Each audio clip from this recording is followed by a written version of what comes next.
Okay, we're ready to go.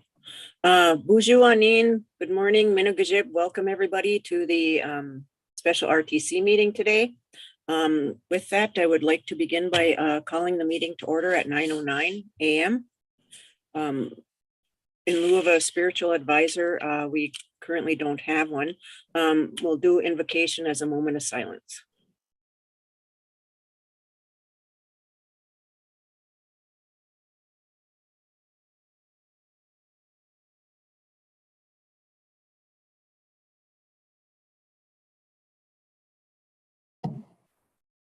Miigwech, everybody. Okay, next we'll have roll call.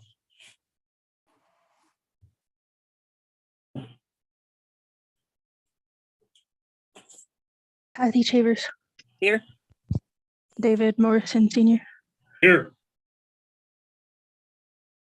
Peter Boney. Okay, next we'll have roll call.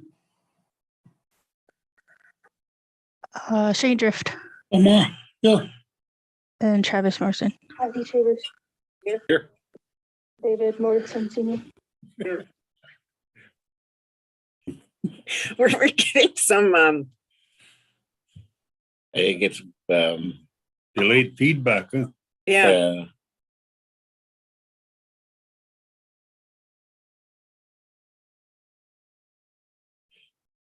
Sorry, that was me. I was trying to do something. Okay. Did you finish the roll call, Nikki?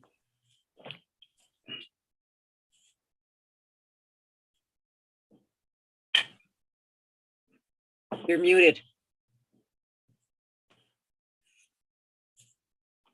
Is roll call done? Yeah, everyone. Okay. I'm sorry, I got mixed up with all that repeating there. Okay. Next we have approval of the agenda. Rob? Yeah, I don't have no additions right now. No, we have to add Renika Love on there. Oh, I'm sorry. I didn't print it out on there. Okay. Okay, we have an addition of Renika Love, and they want that after Danny Pilatus. Correct? Correct. Okay. Okay, any other additions? If not, I'll call for a motion to approve the agenda with that addition. Moved by Travis. Is there a second? Second. Oh, second by Shane. All in favor signify by saying aye. Aye. Opposed? Silent? Motion carried. Next, we have approval of the minutes, and we have February 2nd, 2022. There was a second session from February 2nd, 2022 with a correction to the lottery and candidate certification.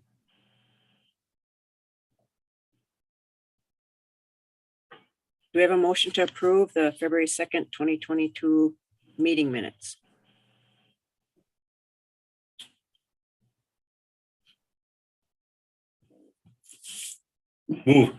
Moved by David. Is there a second? Second. Oh, second by Trav. Chief, you're slow today. All in favor signify by saying aye. Aye. Aye. Opposed? Silent? Motion carried. Next, we have the March 3rd, 2022 meeting minutes. Which one? March 3rd. Mine says March 2nd. Mine says March 2nd too. Oh, I'm sorry. On the agenda, it says March 3rd. My apologies. March Okay. 2nd. Oh. Thank you. My typo, sorry. Thanks, Shane.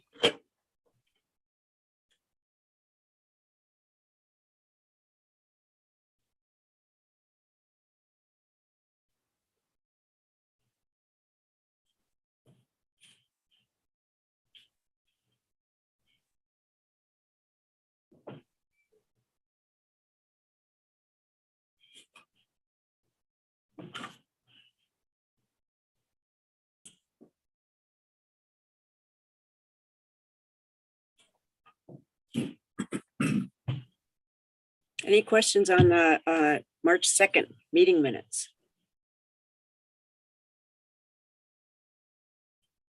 If not, I'll call for a motion to approve.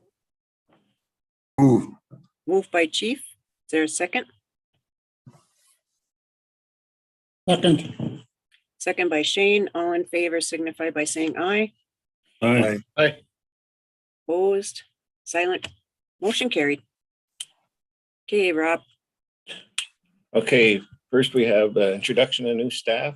We'll start with Destiny Sandberg and Corey Strong Jr.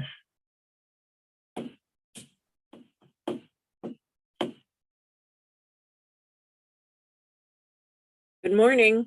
There we are. Morning. Morning. Been there. Okay, so this morning I don't see Corey yet. Oh, there he is. He's on there. I have Crystal and Patrick. She started as our PRC billing specialist. She started on February 28th, 2022. And then I have Corey Strong. He's the new patient benefits case manager. He actually started on December 20th, 2021. Good job, Destiny. Welcome, Crystalline and Corey. So Thanks. Corey will be handling all signing people up for insurances. And he'll be handling the PRC program. And Crystalline will be upstairs here in the billing office, and she will be processing the PRC claims and getting payments out for everybody. Awesome, great, wonderful. Congratulations, guys, on the positions. You know, they do a great Thank job. you. Welcome aboard. Welcome. Yeah, welcome. Yep. Welcome aboard. Have a good day. Thank Thank you. Welcome. Okay, next we have Erin Morrison, and she does have three in accounting here.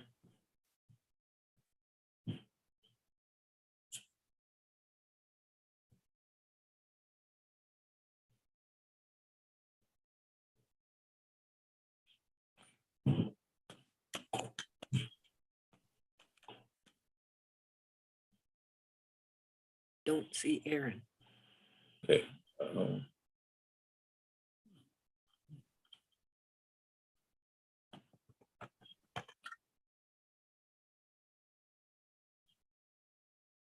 Okay, so I hey, always see, I know she always tends to have issues.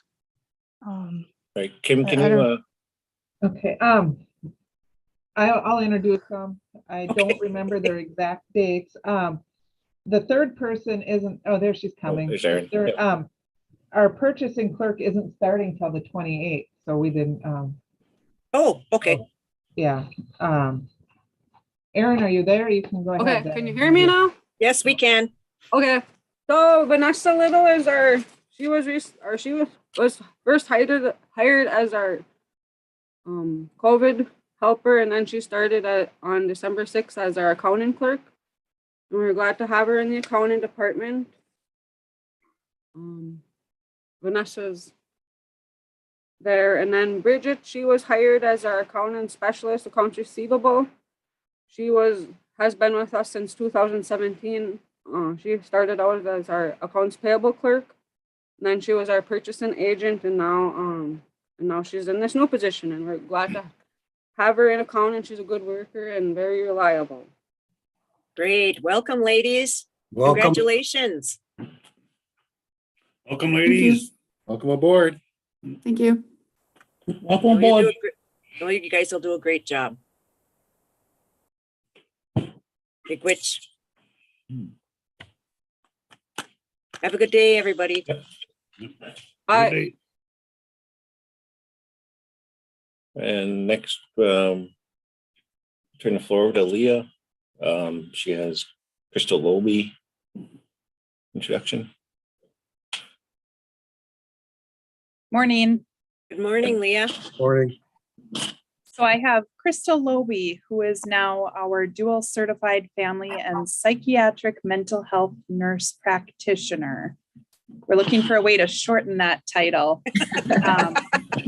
She actually started this position January 1st, 2022. Wonderful. Congratulations, Crystal. Thank you. A very well needed position. No, you do a great job. Wonderful. Congratulations. Thank you. Welcome aboard. Welcome aboard. Thank you. Thank you. I like your Congratulations. screensaver. Need to go on vacation. Yeah. Have a good day, ladies. Thank you very much. Miigwech. Thank you. Okay, then we have the general election board. We'll see if they can turn the camera on and I know they were having audio issues, but their camera should be okay, I believe. okay. See, Linda's there. Hi.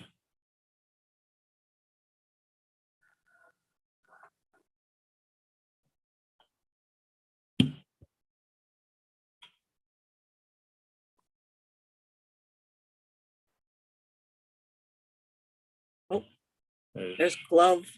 Mm-hmm.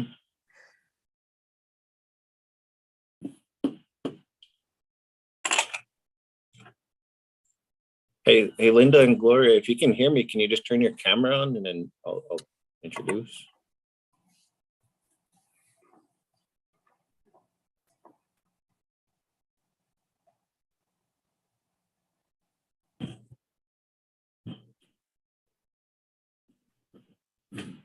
Okay, maybe it's not working because I don't see the camera option to turn it on their name. Okay. Okay. But yeah, like I said, I went down there to try and help them, but there was no microphones on their computers, I guess. Oh, okay.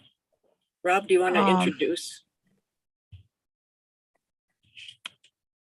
Yeah. For the general election, we have Ryan Isham is our chair. We have Gloria Love. I can't remember her title, sorry.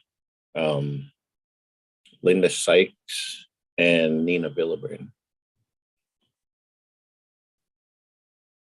Okay. Welcome, everybody. Welcome I aboard, everyone. Hope you can hear me. You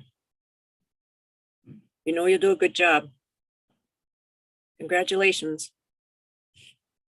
Welcome. Welcome. Welcome aboard. Thanks, ladies and gentlemen.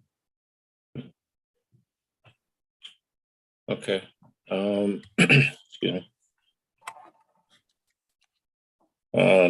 Nick, did Christine jump on then? No, she said that she would not be introducing her. Okay. Sorry about that then. Okay. Is that it, Rob? That's all I got. Yep. Okay. Wonderful. Next, we have the consent agenda. Item 1 is approve sole source request to purchase proprietary parts from Aquarius Systems for $12,462.70. That was a 4-0-0 vote. Next was the approval of the general election board. That was a 4-0-0 vote. Next item is approved of IHS 105L leases. That was a 4-0-0 vote. And then approve the Boys Fort reopening plan. That's a COVID plan. That was a 4-0-0 vote. And then approved resolution 75-2022, authorizing engagement with Bluestone Strategy Group for phase 2 COVID-19 planning services. And that was a 4-0-0 vote. Any questions on the consent agenda?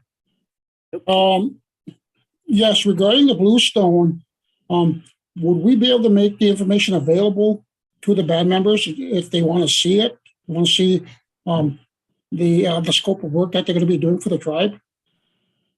I don't see a problem with that. Maybe if we could put it on a website or something, so band members can just take a look at it and see what because this is a great investment for the tribe. Yes, it is. Yeah. And so I'm pretty sure band members want to take a look at it, know what they're doing for us. So, thank you. Yep. You want me to have it in the paper? Yeah, I was going to say the paper too, because not everybody's on the website. So all the band members can see it. Because it's a big investment, but it's a big process too. And the community surveys, just so everybody knows, the community surveys that went out was part of the Bluestone strategy to get input from band members with the ARPA funding. That deadline was yesterday, so we hope everybody put their community surveys in. Okay, we can do that. Okay. Any questions or comments on the consent agenda? If not, I'll call for a motion to approve the consent agenda. Move. Moved by Shane. Is there a second? Second. Second by Travis. All in favor signify by saying aye. Aye. Opposed? Silent? Motion carried.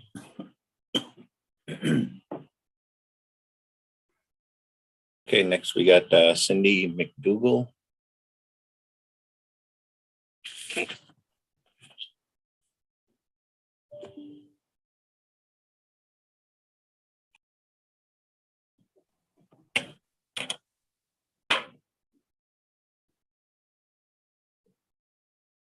And she's doing a final report for the, oh my goodness, I've heard Pam say this word before. Bees and da-di-da.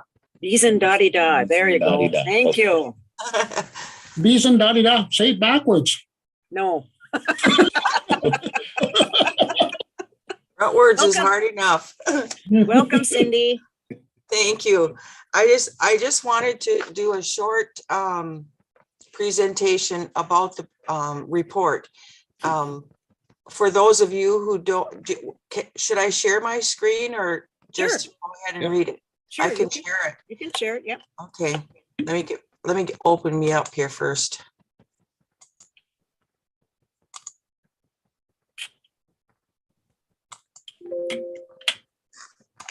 Okay. So first of all, this is the Bees and Da-di-da program is a 14-week session program for focused on drug and alcohol prevention for third and fourth grade Indigenous youth. The intervention aims to strengthen families through improved communication and reduce drug and alcohol use. Now, I don't know if I'm going too fast here. Why am No, you're fine. Okay. Well, because my screen just keeps going way beyond what I wanted to do. So let me see if I can. See, I jumped from 3 to 4. Okay. There you go. Yeah. I think you have this printout as well, because I did email it. Do you have it with you? Yes, we do. Okay. Well, I'll just kind of go through it then as much as this is just it's an excellent program. And yes, you have heard Pam talk about it.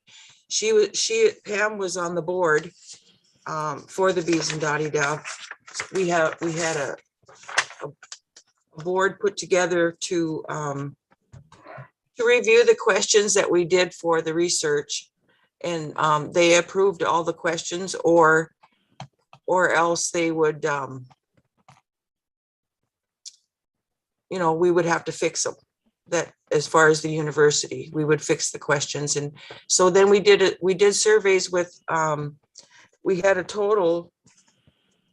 Well, I'm not following my own thing here. I'm just talking, but the goal was to gather the information to determine the program's impact.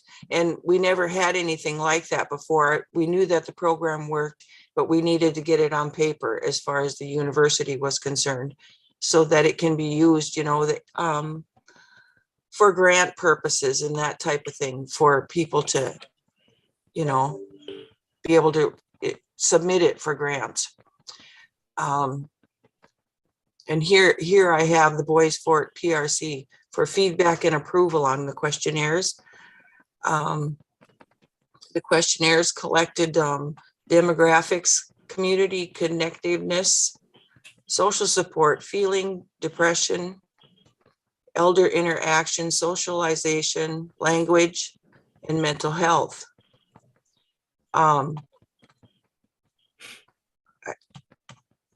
Did it go to 4?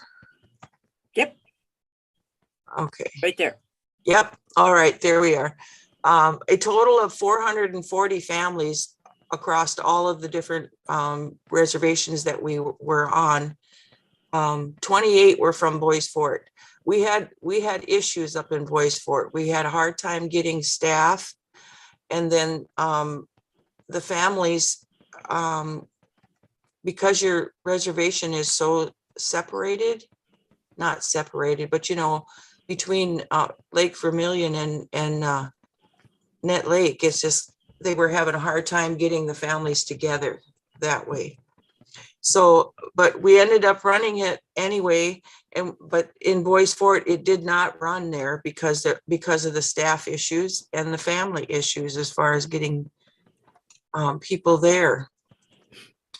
So anyway, we attempted also to do we did do interviews though. We had interviews with a few, and we attempted the fourth one, but because of the pandemic, it didn't work out anywhere. That pandemic has really caused issues with all of us, right? Yes. Okay, let me see if I can. All right.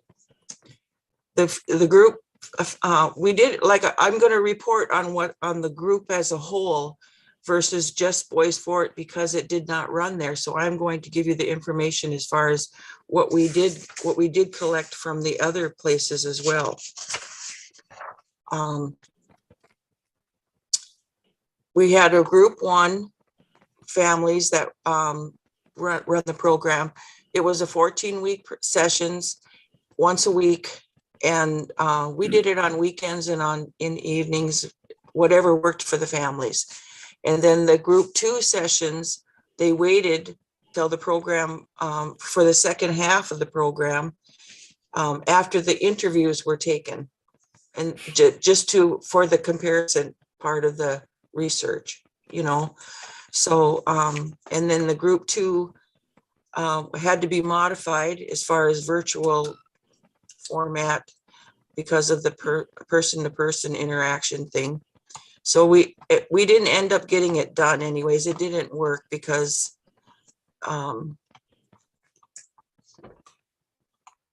virtual just is not the same. I can't tell you any more than that. Let's see. This here is about, okay. Up here's the next slide. Yeah, well, I already said that, so I'll move on. Huh? If I can get my thing is not moving correctly, I'm sorry. I'm trying to get it to. Okay.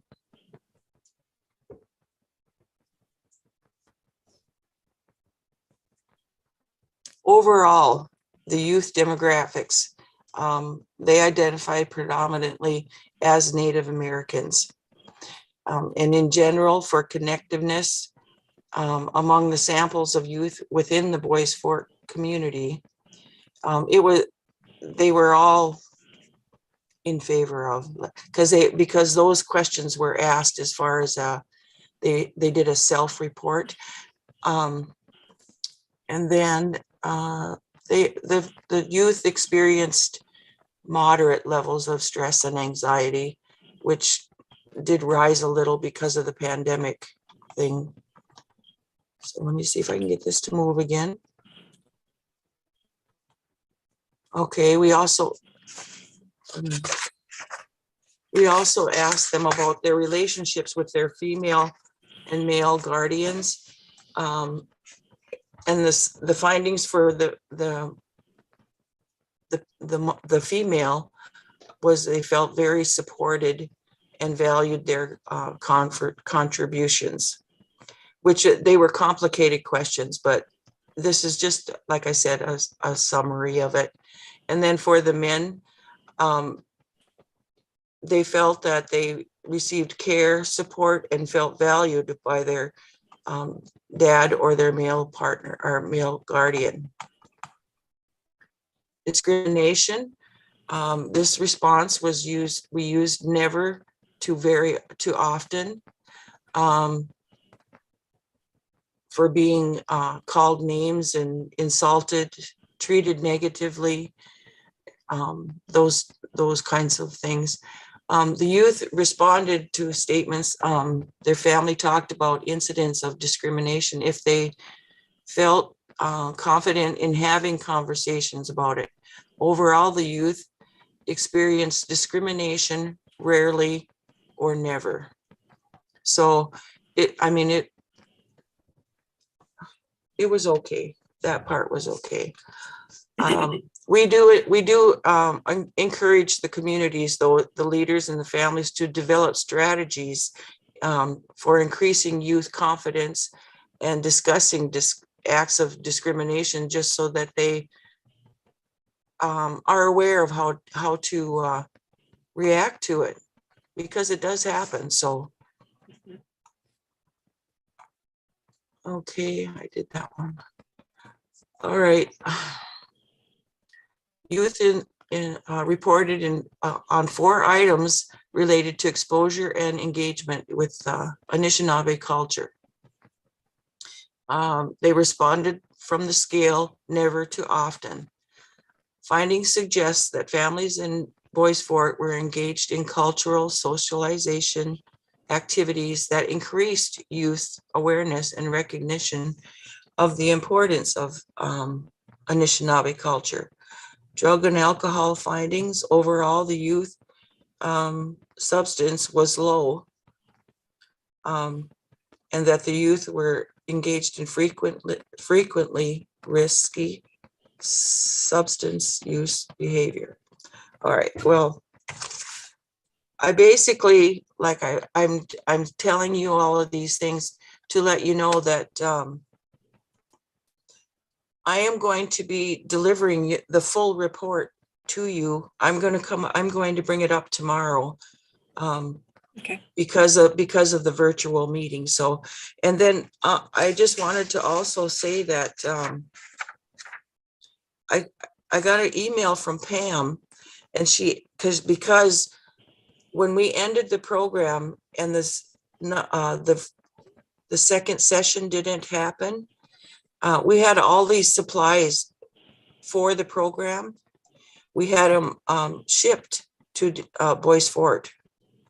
And the one that has them is Pam. Okay. She has them, and she asked me, Cindy, what am I supposed to do with all of these supplies? And I said, well, that would be up to the tribal council, because the program does work. We know it works. It just, maybe you guys can organize it better in a smaller setting, maybe, to help, help your youth, because it does work. I honestly believe in the program, and we have developed the website, which is available to you, and you can adapt it to whatever you need to in your community. And there's some examples here, like after school programs or weekend retreats for families. The outcomes, like we were focusing mostly on research there, but we did prove that yes, it does have an impact on the youth, and that will be in your report, in your full report. So I'm just giving you just a small tidbit of the full report. And if you want more information on it, you can always get a hold of Les Whitbeck at unl.edu. I have his email is, and he would be able to help you more with it if you wanted to adapt it. Adapting, I guess, it's up to you. Because what I'm saying is it was a 14-week program. If you go to the website and look at all the programming, there might be sections that you want to take out. You might want to add one, replace it with something else. I mean, it's for the community to use at your will, and in whatever department you want to. But so I don't know if someone would want to get a hold of Pam and let her know what to do with the materials, because I don't know what to tell her. it's not my material. It's yours. So, and I did want to say thank you to the advisory board. We had Angela Wright, Pam Hughes, Virgil Soul, Mary, and Rick Anderson were on the board. And they were just wonderful people to work with, because I met with them monthly and doing different things, and they were very good. Muriel, she was hired as a facilitator, and Catherine Hagan, she was a interviewer. So I just want to say a special thank you to all those that participated and contributed to they worked very hard, and it was just too bad that it didn't work out as well in Boys Fort as it did in the other communities. So that's my little speech. If you have any questions. Oh, no, thank you very much, Cindy, for that report.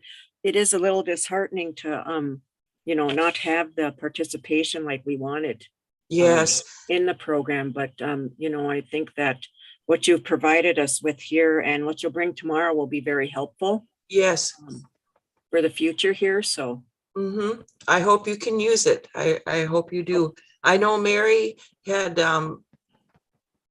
used some of it at the Boys and Girls Club. They used some of pieces of it there, which maybe that's where you want to do send some of your supplies to, because there is a lot of supplies. I think there was like 32 boxes of supplies that we sent with different things. And I would also check out the website. There you're going to get more specifics. And it was wonderful. And I enjoyed working with Boys Fort Advisory Board. I wish, like I said, I wish I could have had families to work with too, but that's the way it goes sometimes. So I thank you very much and appreciate you having me on. Big witch, Cindy, for your report, and look forward to seeing the final report again tomorrow. And I will drive it up tomorrow. Yep. Great. Okay. Thank you. Yes. Have a good day. Thank You you. too. Big witch.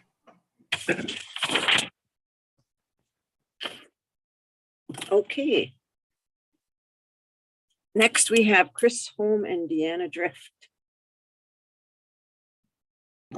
Excuse me.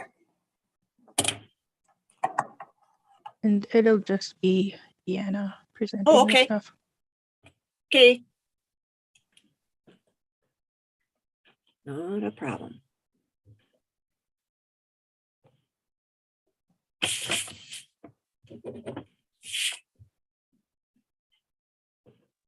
She has no sound capability.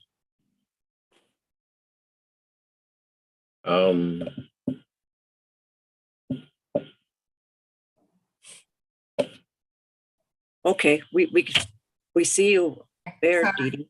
Hey, there you go. I have to join as a panelist. So, Oh, okay. Good morning. Morning. So I have up for approval is a residential lease for Jalen Strong and Peyton Counts. You have the document in front of you. Do any of you have questions? Nope. Any questions for Dee Dee on resolution 73/2022 for the residential lease to Jalen Strong and Peyton Count? Questions? Okay, if not, I'll call for a motion to approve resolution 73/2022. Moved by Shane. Is there a second? Oh, second by Chief. All in favor signify by saying aye. Aye. Aye. Opposed, silent, motion Yes. carried. Yes, And Dave. on the resolution there, the one that we have, look at the bottom of the resolution before you get to the second page where it's certification. Look at the names way at the bottom there. Oh, yeah, it's on old paper. Okay. All tribal council members on there. Yeah. We'll change that resolution to an updated. Oh no, I got to sneeze. Okay. Anyway, sorry. Oh, and on that, if I could make a small request, could you also remove on that same resolution, the enrollment number? BIA says they no longer need enrollment Oh, numbers okay. or date of births. Okay, we will remove that also when we get that on a different letterhead. Thanks, Dee Dee. Yep. All in favor signify by saying aye. Aye. Aye. Opposed, silent, motion carried. Okay, Okay, next I have a renewal of a recreational lease for Doreen Cameron and Curtis Cameron. okay. Okay, I see you don't have the enrollment number there either. Okay, cool. Any questions? If not, I'll call for a motion to approve resolution 74, 2022 for the renewal of a recreational lease to Doreen Cameron and Curtis Cameron. Move. Moved by Travis. Is there a second? Second. Second by Dave. All in favor signify by saying aye. Aye. Opposed, silent, motion carried. Okay, moving right along. Okay, and finally, I have a residential lease that was expired. And David Gotchnick would like to add Joseph Gotchnick also as a successor in interest. Okay. Any questions?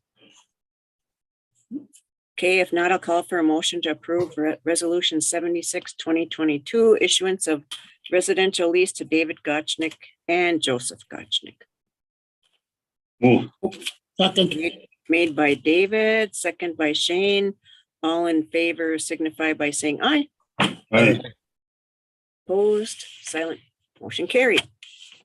Great, good job, Dee Dee. Thank you. Have a good day. You too. Big Rich. Yep, thank you. Keep closing my page here on my. Yeah, so be Travis Vaki, he has 3 items. Okay, next is Travis Vaki.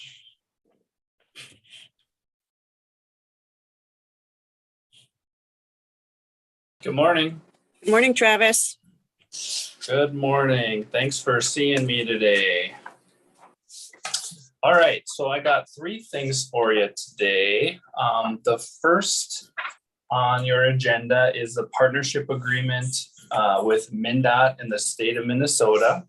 And this has already gone through our legal review.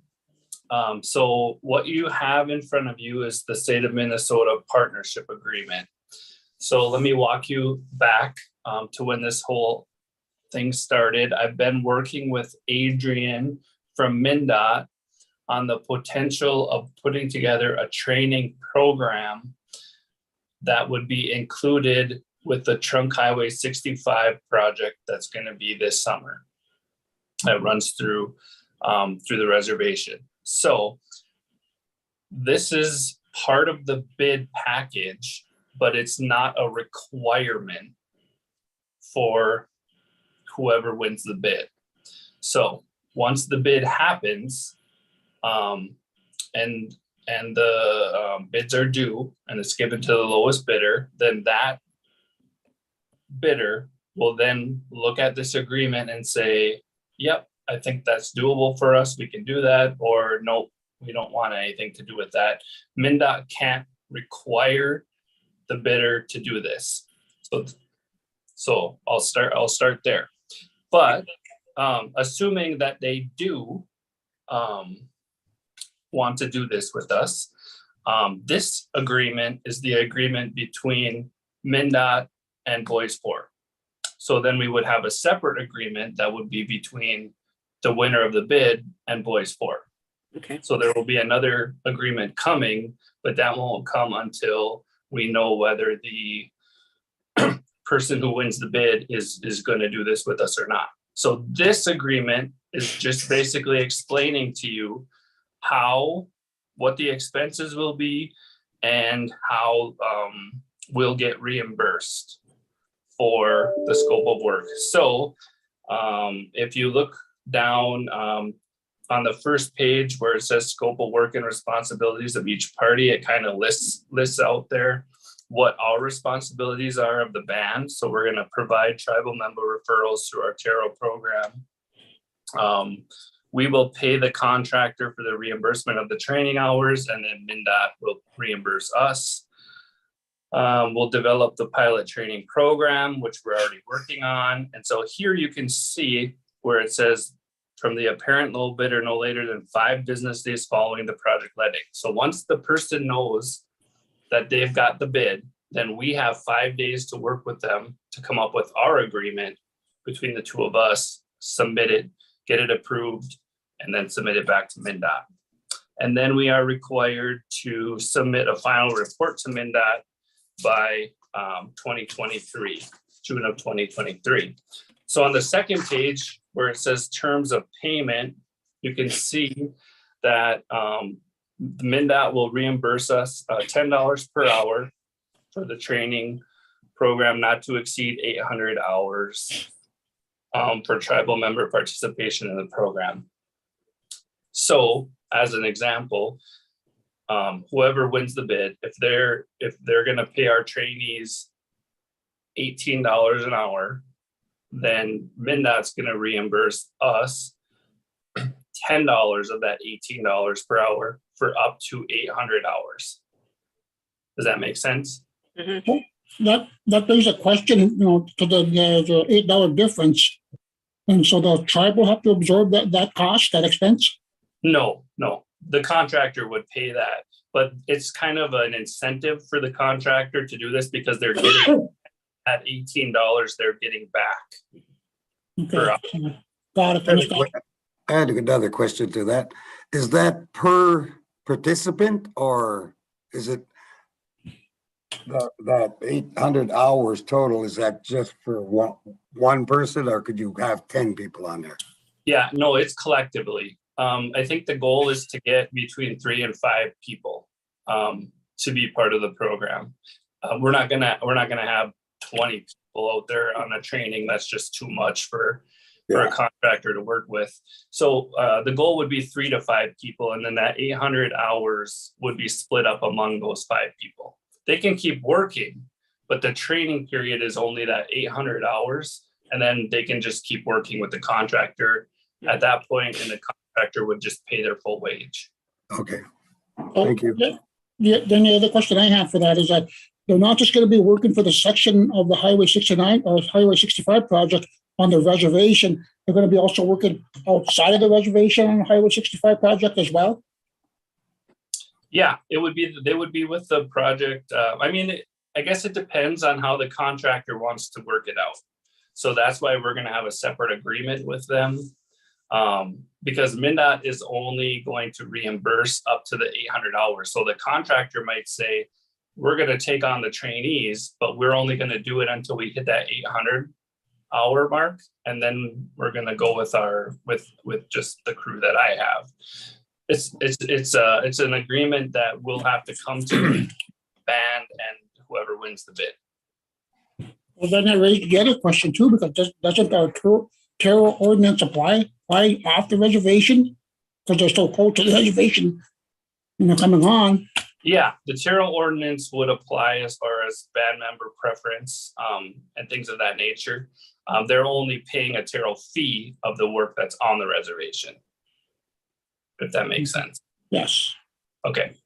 But yes, the TARO ordinance would apply even to the work that is off the reservation as far as Indian preference and band member preference. Yeah. And this can't exceed $12,000. Correct. So the training is up to $8,000, and then you'll see there's 2 lump sums of $2,000. One, the MnDOT is going to pay Boys Fort TARO the $2,000 for administering the pilot program. So that's just a $2,000 incentive for us. And then once we do the final report, they're going to pay us another $2,000. So really, the TARO office is getting an extra $4,000 out of the deal for administering the program. Hey, Trav, I have one question. Sure. Now, if the ones that get the training, will they be able to go work with MnDOT, or would they be eligible to work with any of the projects or any of the contractors within the state of Minnesota that get work somewhere? Or? Yep. So I mean, that's the ultimate goal. It will depend on where their certification level is. I mean, if they don't have a welding certificate, or if they don't have a certificate where they can, drive a roller, then they would have to get that. But yeah, that's the goal, is for them to get the experience and then be able to go work wherever they choose. Oh, okay. And usually sometimes what happens, and Travis can attest to this, Travis Morrison, is that usually when you work with contractors in the construction area, if you do a great job and show up for work every day and are there early and go above and beyond, usually they want those kind of workers to continue working with them. So that's also, because I know Travis Morrison was recruited by Hewlands and had that opportunity. So those contractors are looking for workers, male and female. Yep. That's pretty much the whole goal of the Taro program, is to get our band membership trained and get them job opportunities to go and work. I made a very good wage working off the reservation out on the state side. It was great. You got to travel around and make some money. Yeah, and contractors are looking, absolutely right. I've been contacted by numerous contractors about the list that we have. So encourage people to get their Taro applications in so they are on that list and we can get their names out. And then the last thing I'll end with for this is the first in the history of MnDOT that this program this partnership is coming to fruition. So Bois Forte is kind of leading the way with this, which is a really big deal, because if it goes really well, we're going to make waves for other tribes to jump on board and do the same thing with MnDOT. That's awesome. Wonderful. Travis, is that when you mentioned the Taro applications, getting those in, is that application on the website? I think so, but I'll have to double check, or I'll make sure Warren follows up on that.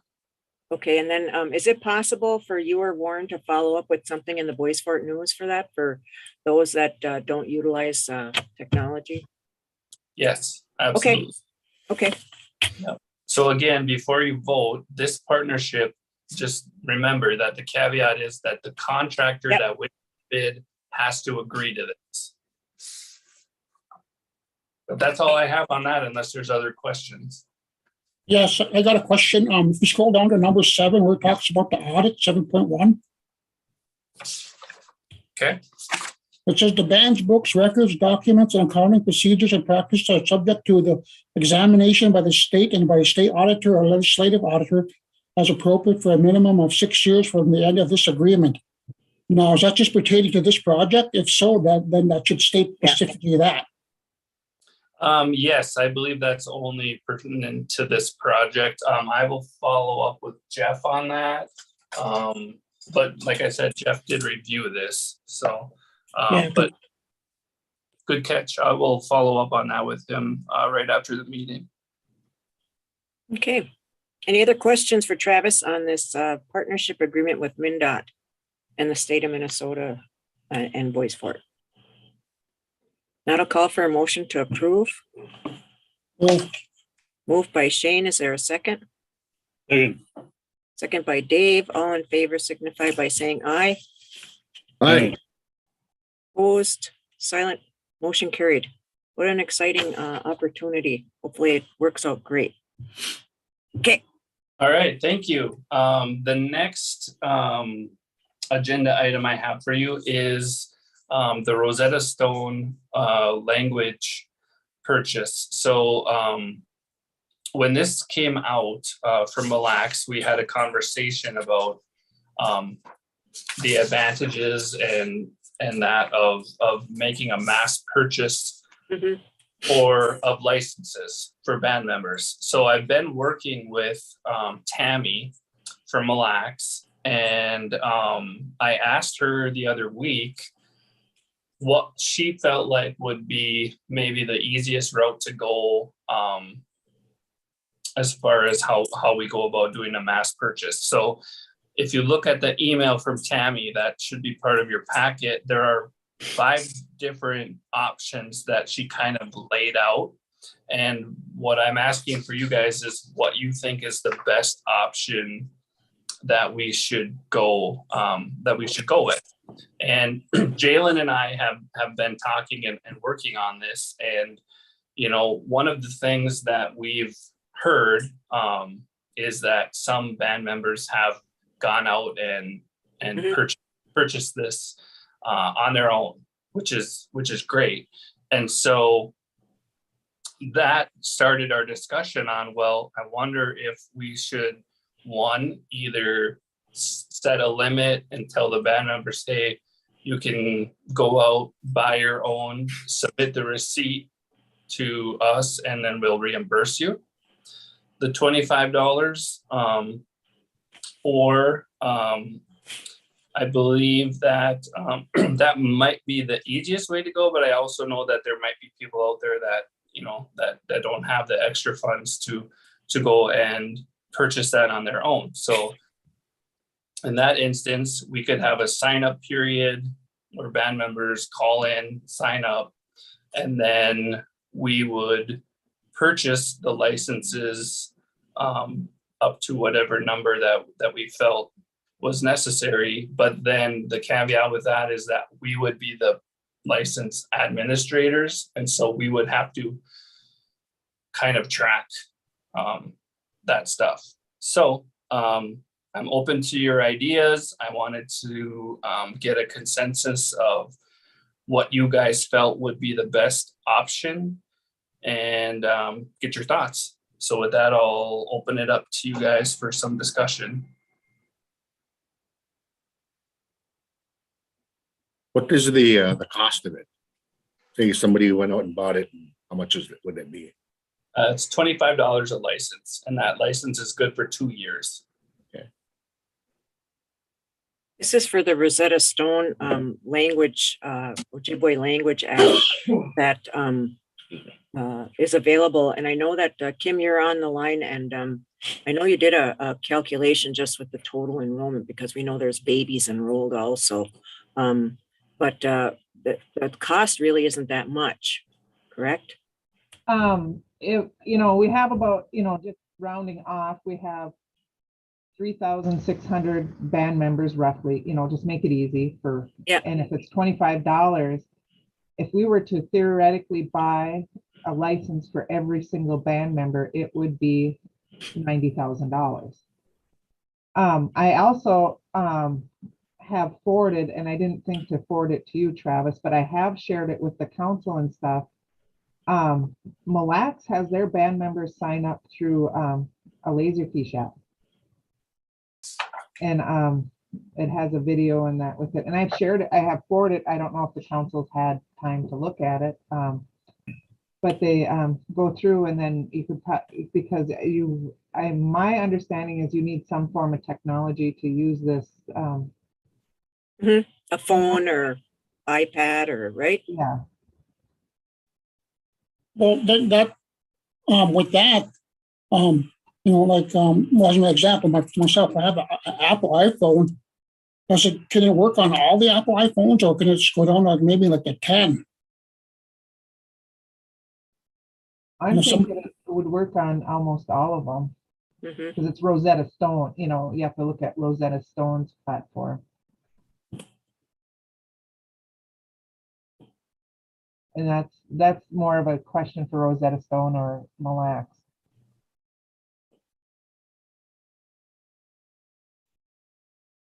Yeah, I assume it does, Shane. My understanding is it works on all cell phones.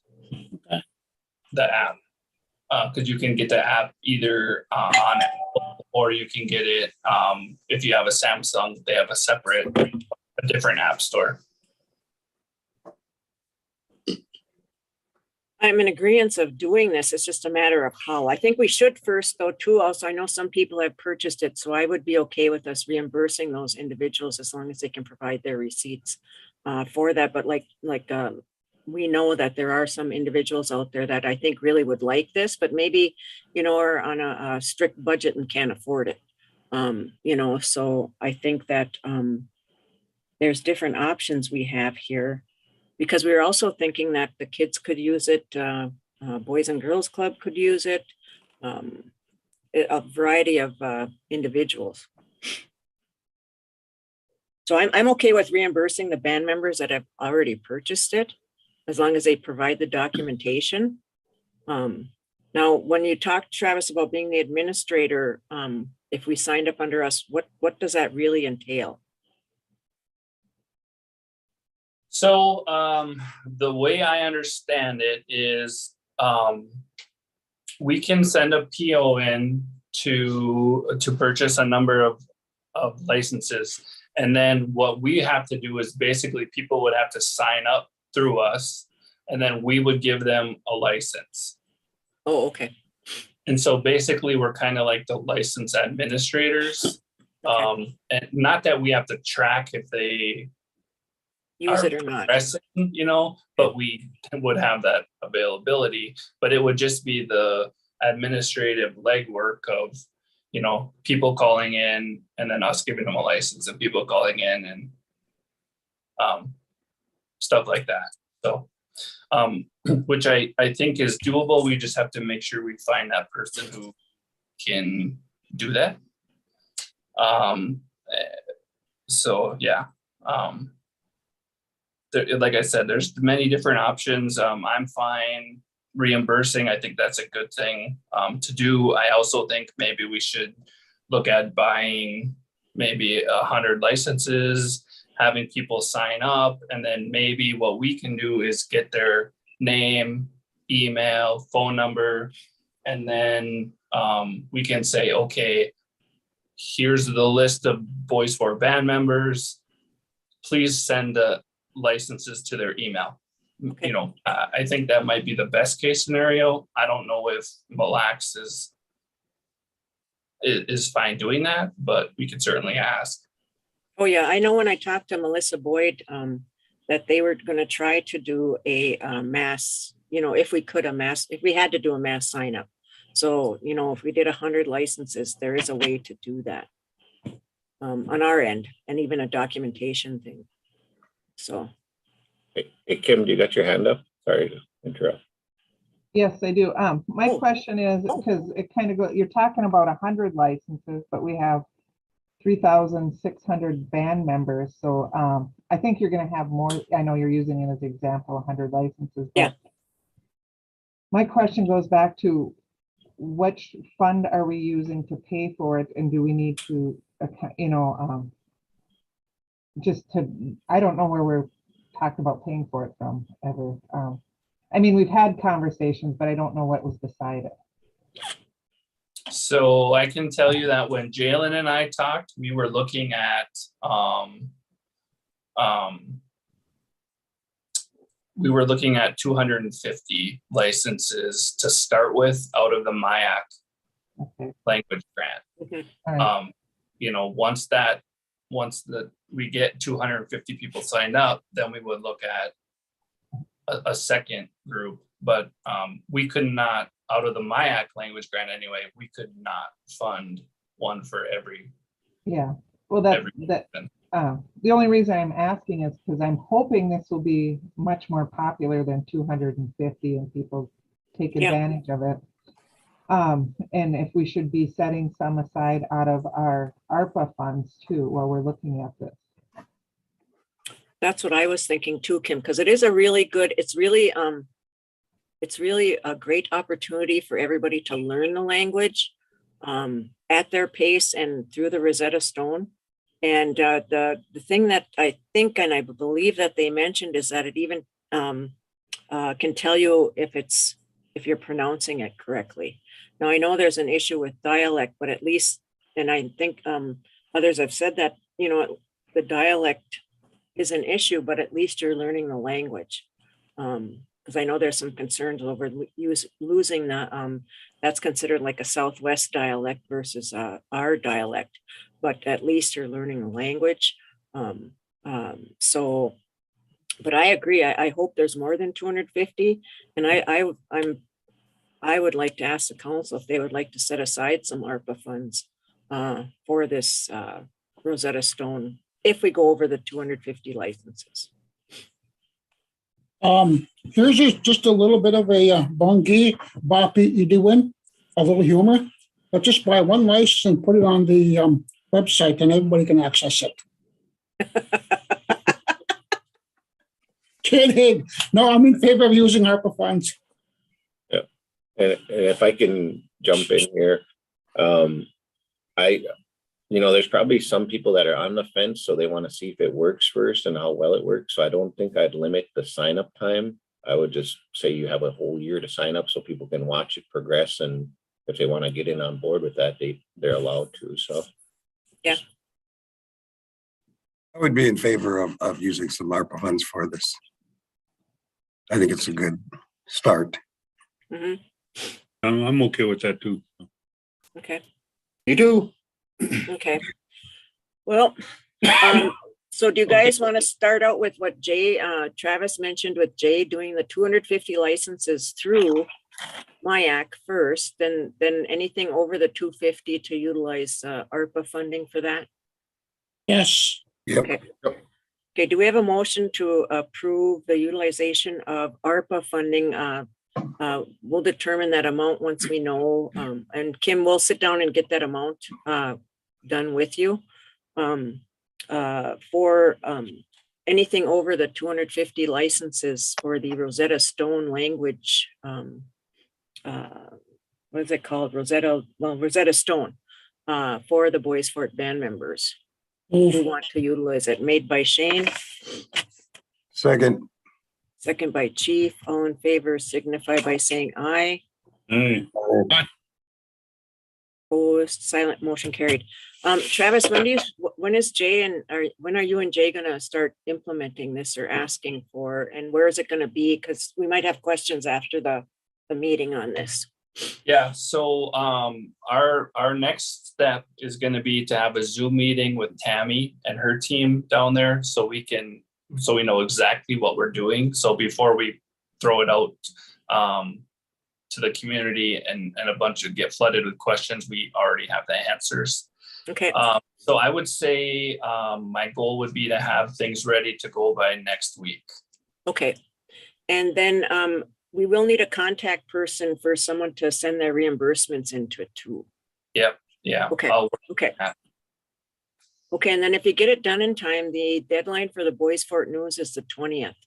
I know today is the 16th, but I think you might be able to squeak it into the Boys Fort News if you let them know that you want to put something in there. Okay. Yeah, I can do that. Okay, good. Good. Thank you. Last item for me on your agenda is a contract that we would like to have with professional services contract with Ian Record. So for those of you who might not know who Ian Record is, Ian used to work for the NCAI, and he's a 477 program specialist. He is familiar with Boys Fort because he's been up to Boys Fort to do some workforce development, strategic planning that happened before I was on board here. But he is no longer working for NCAI, and he's a consultant now. So what you have in front of you is a proposed contract that would build the 477 program for Boys Fort, and you can see the number of hours that he would be working with us to make sure that this happened. So basically what we would be paying for is to have meetings with everyone who would be involved in the 477 program, so they're up to speed on it. They know what's coming with the implementation of the 477 program, and then carry it through, not only build the program and write the program with us, but carry it all the way through when it goes through the federal agencies. And then on top of that, after it's approved, carry it through on Boys Fort's end to make sure that it starts running properly. So to me, this is a really unique opportunity that we have. He kind of fell in our lap. I should caveat that those that don't know what a 477 program is, a 477 program is a public law that allows tribes to combine federal agency dollars into one pot of money.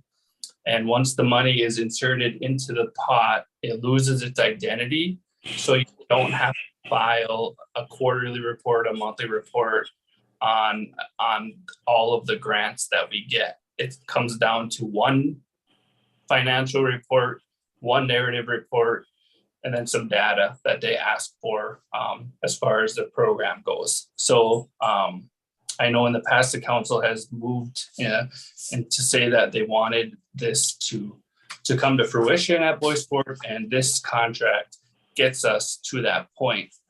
As far as funding goes for the contract, we have about $6,300 left in the 477 planning grant that we'll use for the first half payment of this contract. And then the remaining payment will come out of BIA funds that we get. However, I am applying for a one-time funding grant through the BIA, and then we'll look at other revenue streams so we don't have to use the BIA education dollars that we have, but we won't have to pay that until the end. So the first payment will be paid out of the 477 planning grant. And with that, I will open it up for questions. I don't have any questions, but I do want to let people know that, maybe about kind of before the pandemic started, I think, the council and Robbie and Travis, we visited Red Lake's 477 program. And they have a wonderful, Jerry Loud is the executive director of their program, and they have on-site welding, they have on-site CNA training, excellent program to go visit, and it's very successful.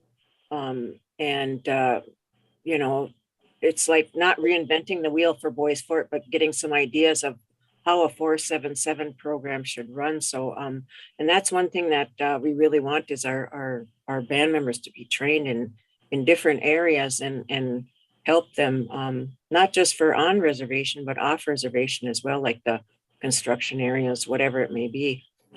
But Ian worked for the National Congress of American Indians. That's what NCI stands for. And I did attend a 477 presentation at NCI one year, and it's the Oklahoma tribe also has a very impressive program. And so I really think it's important.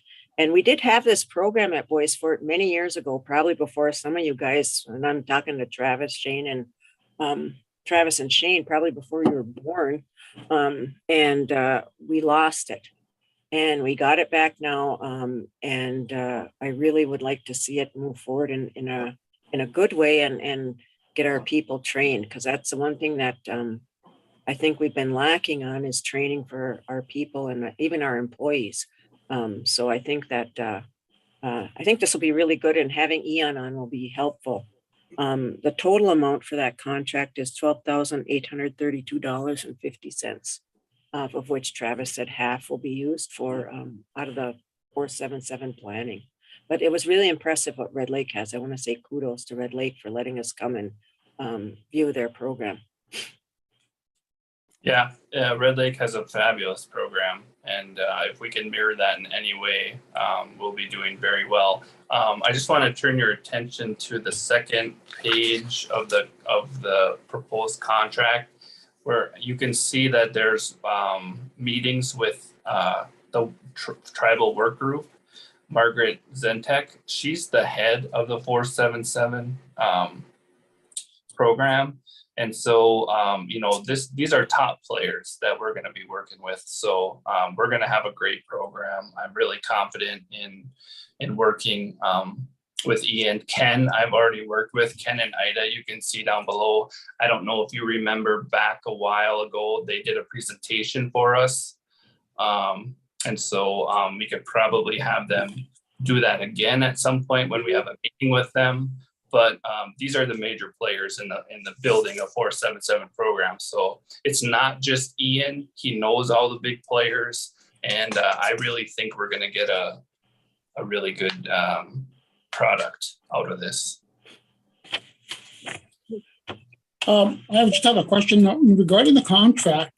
We're talking about the $12,832.50. Are we also going to be paying for hourly wages for in any way, shape, or form? For Ian? Mm-hmm. No. Yes. No? Okay. No. Strictly the only thing we're paying is the lump sum contract, and half will be paid up front and half will be paid when the program is complete and running. Okay. Myself, this is a great step for the tribe and a great investment for our band members.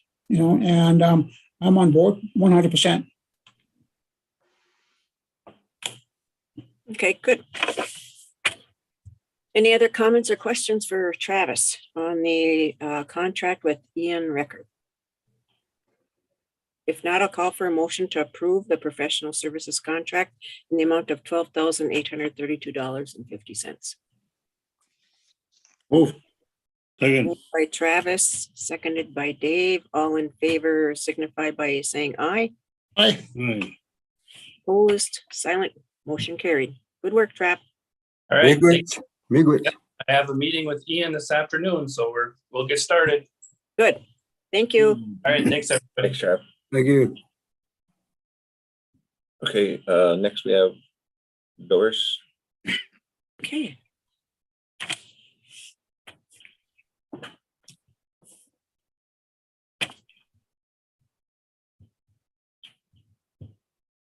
Good morning, Doris.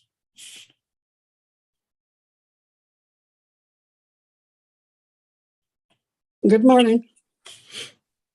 You have before you a resolution prepared by Jeff Holt, and it is for the approval to submit a Ctas application grant. And the total amount is $379,000 and $379,065. Basically, what it's going to pay for is equipment for the conservation department, and also a contract to redo the conservation code, and to develop some policies and procedures for the conservation department. So the Ctas Grant is the annual grant that's available to tribes, and it's for public safety and community policing. So I'll just read the whereases that pertain to the grant application. Whereas the United States Department of Justice is currently seeking applications for funding to improve public safety and victim services in tribal communities through the Coordinated Tribal Assistance Solicitation. And whereas the band has identified several needs within the 7 Ctas purpose areas and notice or anticipates applying for Ctas funding within the following areas for the following purposes. Priority area number 1, public safety and community policing, funds for enhancement of conservation enforcement on the reservation, including funding for needed vehicles, equipment, supplies, training, and code policy development for the Boys Fort DNR. Whereas the RTC finds that securing funds through a Ctas grant in the areas of need outlined above will improve public safety and victim services for the band, and is therefore in the best interest of the band and its members. Now therefore be it resolved that the RTC hereby approves the band's submission of an application for the fiscal year 2022 Ctas in the purpose area identified above, and be it further and finally resolved that the RTC now authorizes the RTC chairwoman, Kathy Chavers, to execute the Ctas Grant application on behalf of the band. So if you have any questions. Okay. I know that there's a need to get the conservation code updated, similar to the criminal code that we just had updated, because everything changes. And one thing I was just talking to people about regarding the conservation code is that we really don't even address exotic animals, because you know, that issue has also been brought to the council about exotic animals, because people are getting more. I mean, somebody could get a boa constrictor, or, you know, very exotic animal, and we don't even, our code doesn't address that. So it's very much needed. Plus the conservation department needs equipment to do their jobs. So way to get this done in a little bit of time, Doris. I know that you're very busy, so we really commend you on your work with getting these grants done in a quick period of time. Any questions for Doris on the Ctas grant application or the resolution?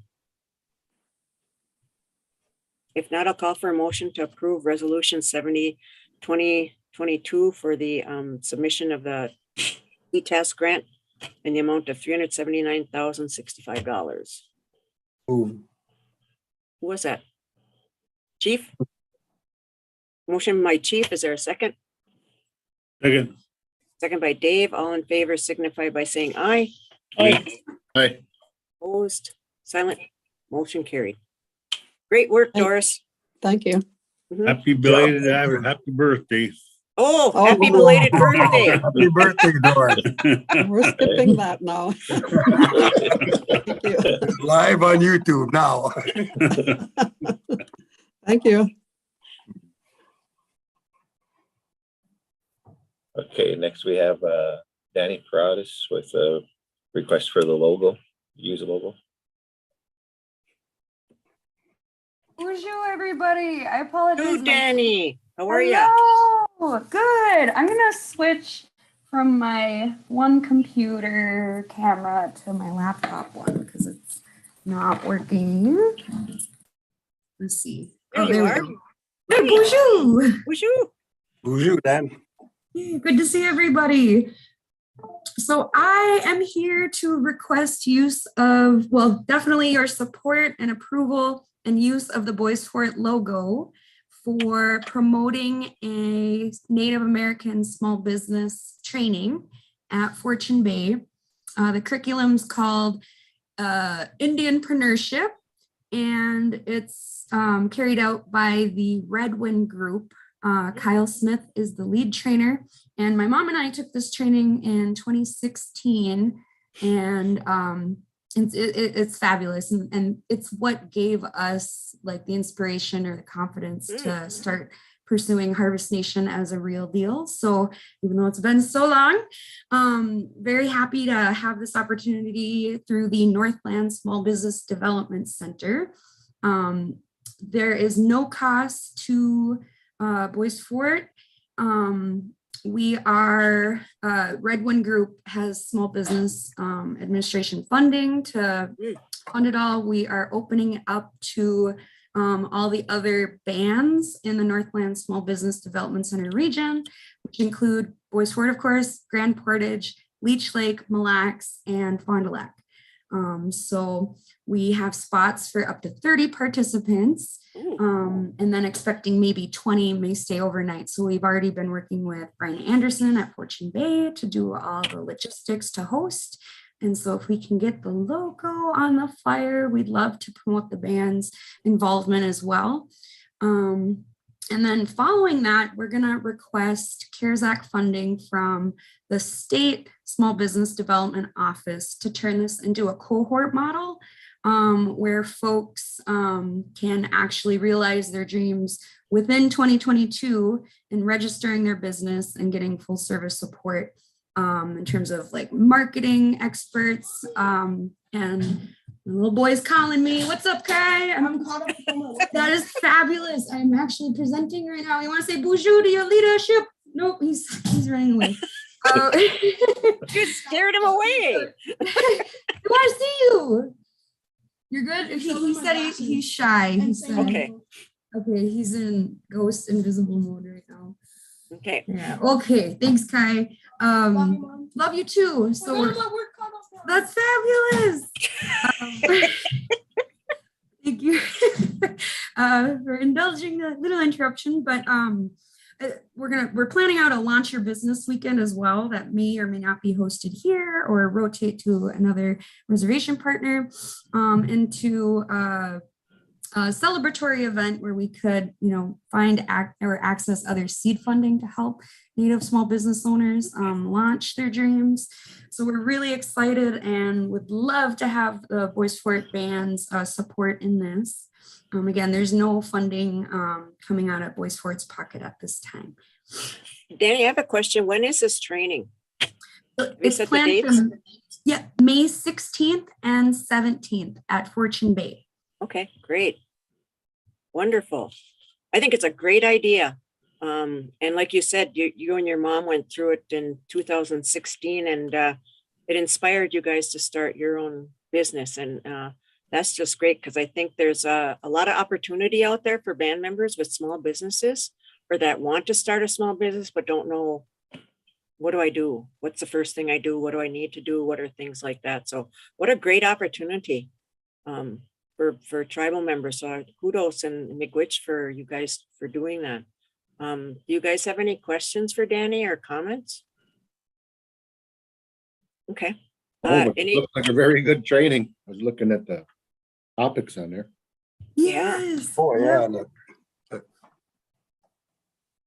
Yes. Okay. Do we have a motion to approve the request for the Boys Fort logo on the advertising flyer? Moved by who? Him. Trav? Yep. Moved by Travis. Second.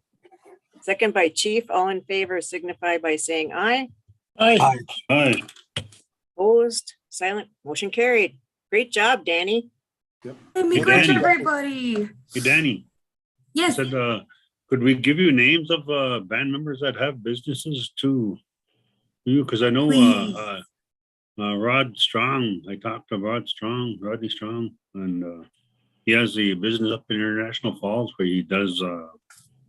He works on transmissions and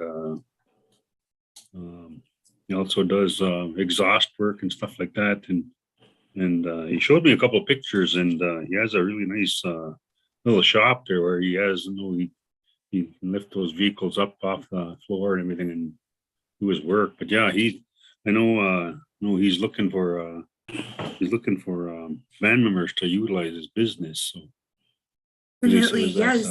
I know he says that he said, I don't think a lot of people know I have the business up here. And he said that when they go south, like to Virginia and Cook and other places to do work, he said, and I don't think they know I have a business up here. So, but he's looking for some help there.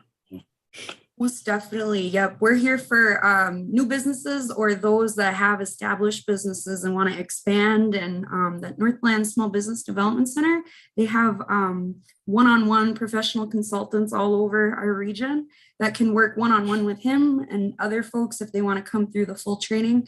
We'd love to have them and support them, because it's kind of like, I might have said this at a meeting a while ago. It's like, as Native people, we had our own businesses, right? Like we had, a full spectrum of day-to-day needs. So as much as we can support one another in that, it just, it feels very right. Miigwech David, and I got his name down, so maybe I'll find him on Facebook too. So any names that anybody has, feel free to get in touch with us. We'll have the flyer. I'll be posting it on my Facebook, but then also throughout MINEBA, the Minnesota Indigenous Business Alliance. They are also a promotional partner to get the word out. And then registration, there will be a link on the flyer that folks can sign up through. So Yay. Danny, can we put this in the Boys Fort News too? Yes, please. Most Okay. definitely. Yep. Okay. So I will get you the finalized flyer, and then maybe Wonderful. from Nikki or Wicco, if I could get the logo when you get a chance. Okay. Okay. Wonderful. I just want to, Jackie Wilson made a comment that maybe, I wonder if the Chamber of Commerce also has some tribal names as well. Okay. So maybe we can talk to her. Okay, And good. what was her name? That was Jackie Wilson. Jackie Wilson, Jackie at Wilson. the urban office in Minneapolis. Bonjour, Jackie. Good. Wonderful. Great idea. Woo. We might Good also job. for Jackie, thank you, be planning in that same week, at the end of the week, Red Wind Group is looking for another partner in the cities to host. So I'll have to confirm with my colleague Betsy Olivanti to see if she's already secured another business development center down there, if that was going well, or if we're looking for another site. So Great. Thank you. Miigwech. Miigwech, everybody. Have a good day. You too. I'm gonna hang out if that's okay for Sure. Renika's Yep. agenda item. Yep. That's what's next is Renika. Hi, Renika. Good morning. Hi. Yeah, I'm scrambling. Not ready. I run on Indian time. I'm so sorry. Yeah, I am. 2-year-old and then all of this and then not being like I wanted to be. But anyways, so I wanted to be able to share with you guys what I drafted up. So what we're meeting about actually is I drafted up a decriminalization code for the decriminalization of cannabis within the boundaries of the reservation. Okay. Boys Fort jurisdiction. I'm trying to get, I don't know why it won't load. I'm trying to get this document to load so that I can share it with you guys. Okay. And this is not loading. Hang on, I gotta see. Sorry guys, I thought I had more time. We had the same problem the other day, didn't we, with it downloading? Remember when we were talking? You're talking to me? Yeah. Oh, I don't know.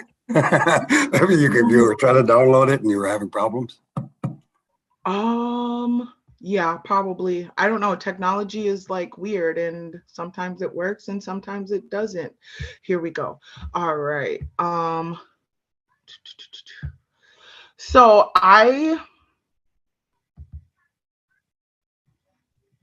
okay, let me double check. There's just some stuff. It's all blended together. So what I'm gonna do, I gotta take this stuff out because I don't want you guys to see this part yet. You might get to asking me questions that I'm not ready for. Okay.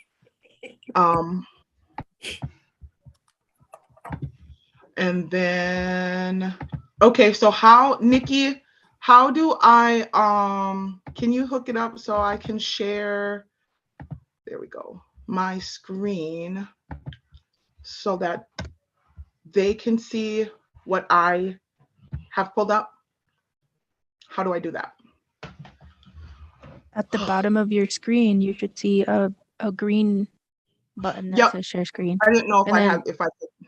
Go ahead. You should be able to, yeah.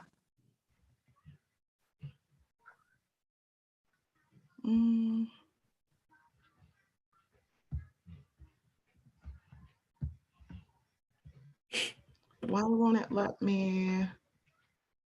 Nope. This is what I want to share. There you go.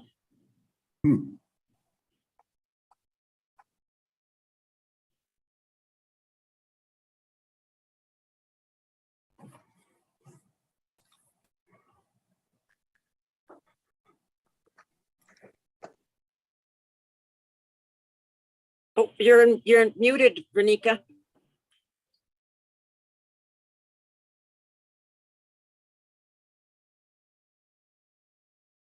There you go. Oh, we still can't hear you. Oop. We still can't hear you. Can you hear me now? Yeah, we can hear you now. Yeah. So it won't give me the capability of sharing my screen and speaking at the same time. Okay. I don't know why. Nika, do you want to email it to me quick and then I can share screen? Bro, I can try. I'm not like, boom. You're more tech savvy than I am, Renika. I'm working as quick as I can. I do apologize. No, that's okay. Take your time. Danny, the shared document should, check it, Dan. I added you to the shared document. Perfect. I'm bringing it up now, and as soon as I get it, it will just pop up on the.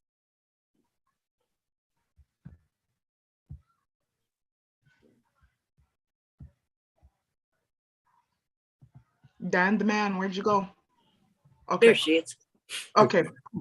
Okay, scroll down. So this guiding principles I took straight off of the BIA, what our BIA says, you know, just kind of in line my wording with what we have already put out there.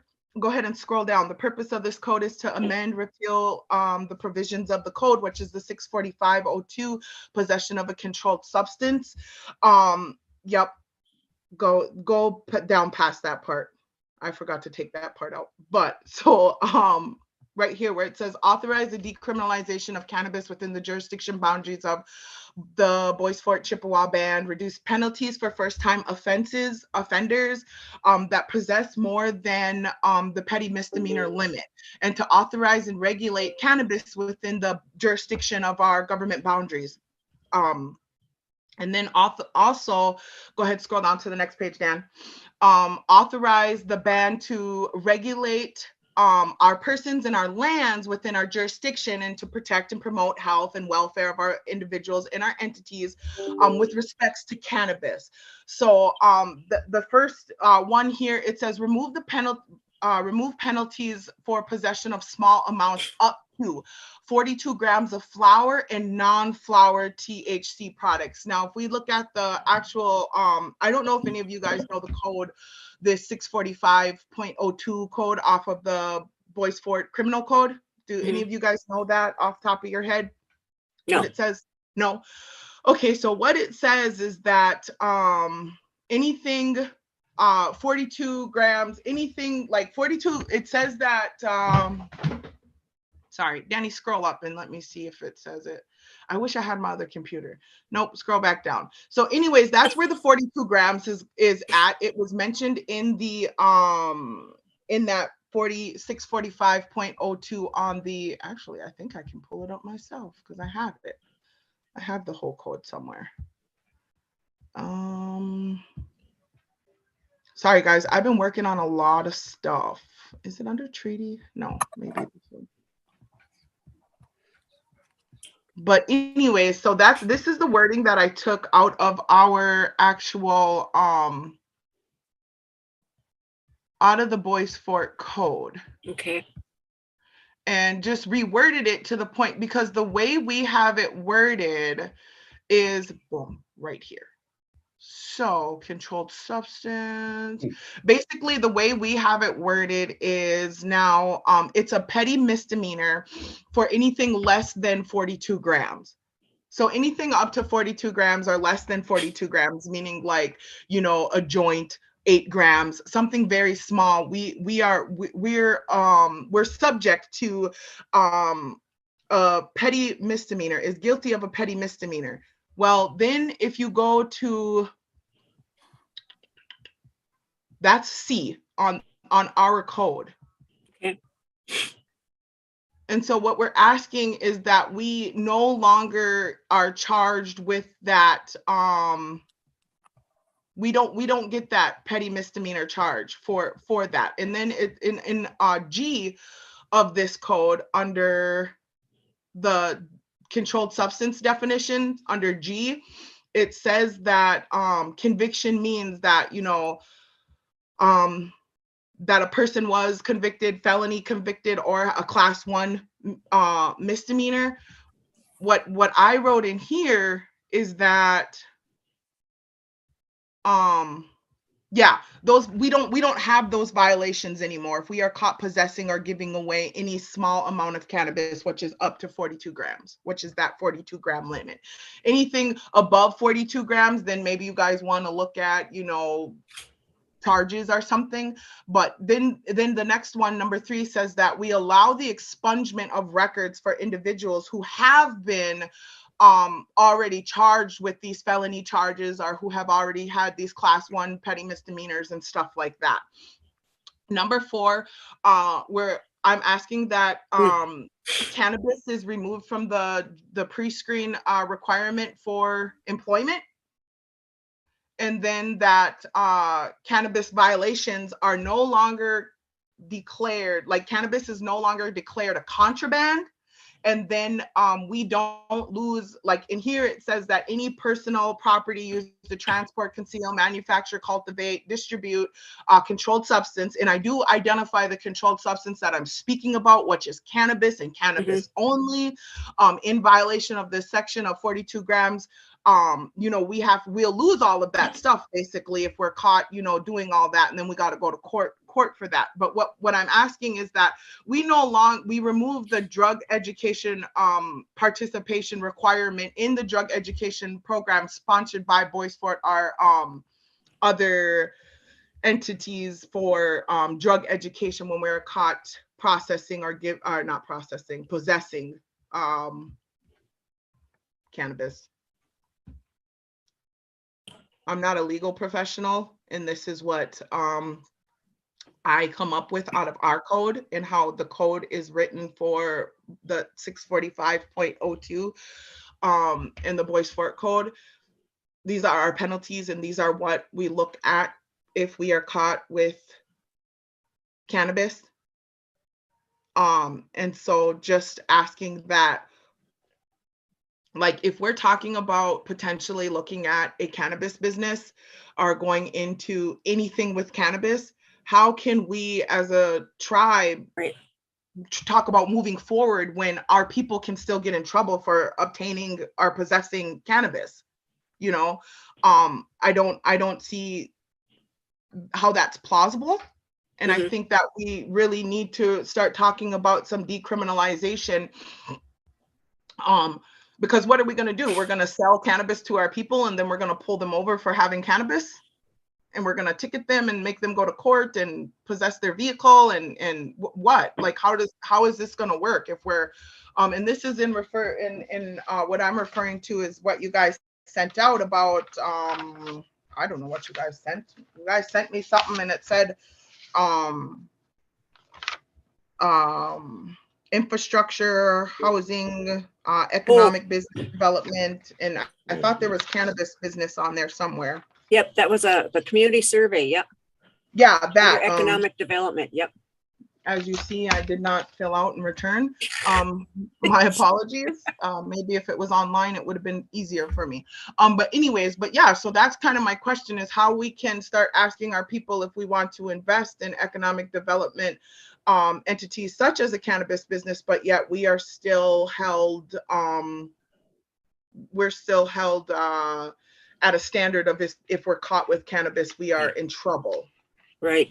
You know what, Renika, you bring up a good point, because, and this is just my own personal opinion, but at some point in time in the near future, I believe it's going to be legal, you know. It is. Yeah. And right now, I don't think our code addresses medical marijuana either. So I think those are some good points that you bring up today. And I think what we need to do is start working on the issues that you brought to us today, because we need to be ready for it. And we need to also address the medical marijuana. I know that it helps cancer patients. I know that it helps people with fibromyalgia. You know, it's got a lot of great medicinal uses. Simple things like gout. Simple things like gout. Simple things like depression. Not that depression is simple and gout is simple, but if we're talking about a spectrum of issues and problematic things that people go through, whether it's emotional or physical health, like I'm a firm believer. Like everybody knows, I'm pretty sure you guys are.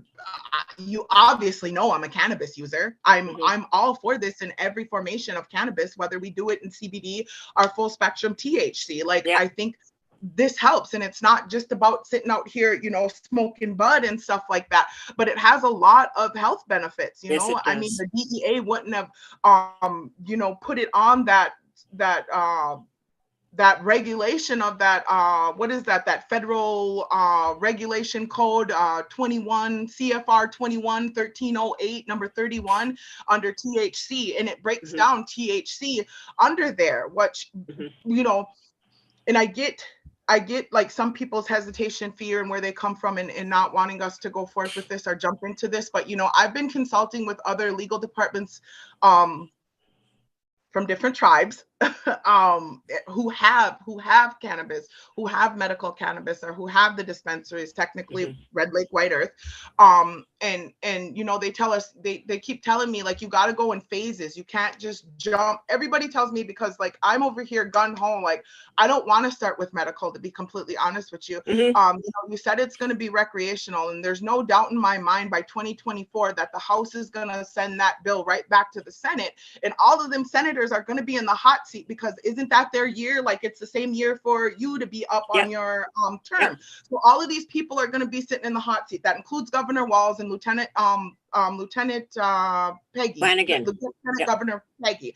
These people are going to be in the hot seat, and what are they going to do to ensure their seats? Well, Governor Walz put away like 20-some thousand or 20 million, 25-some million dollars for a cannabis forum office, or whatever, cannabis recreational office within the state.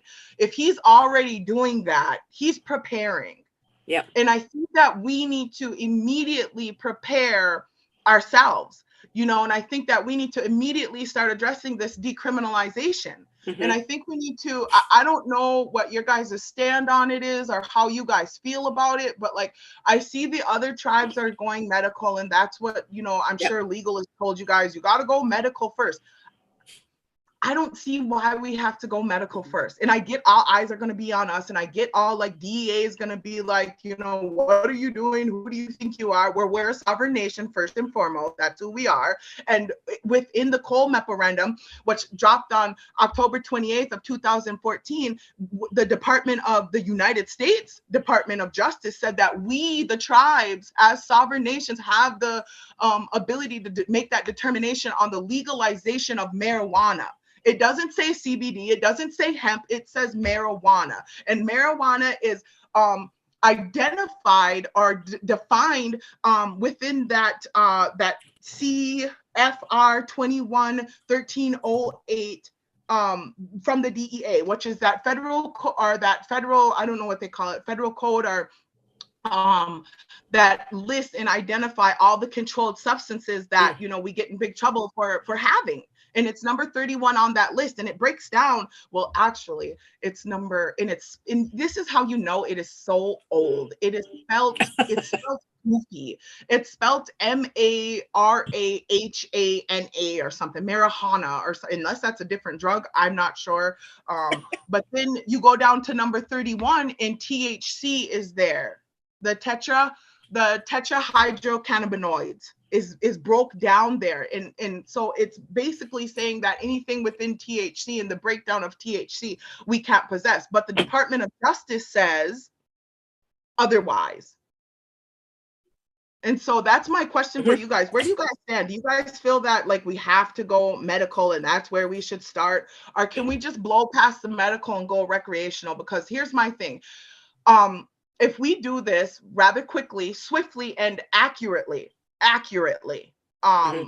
legally and all of that, there's a potential that we could have a full 1 year revenue of cannabis sales ahead of the state.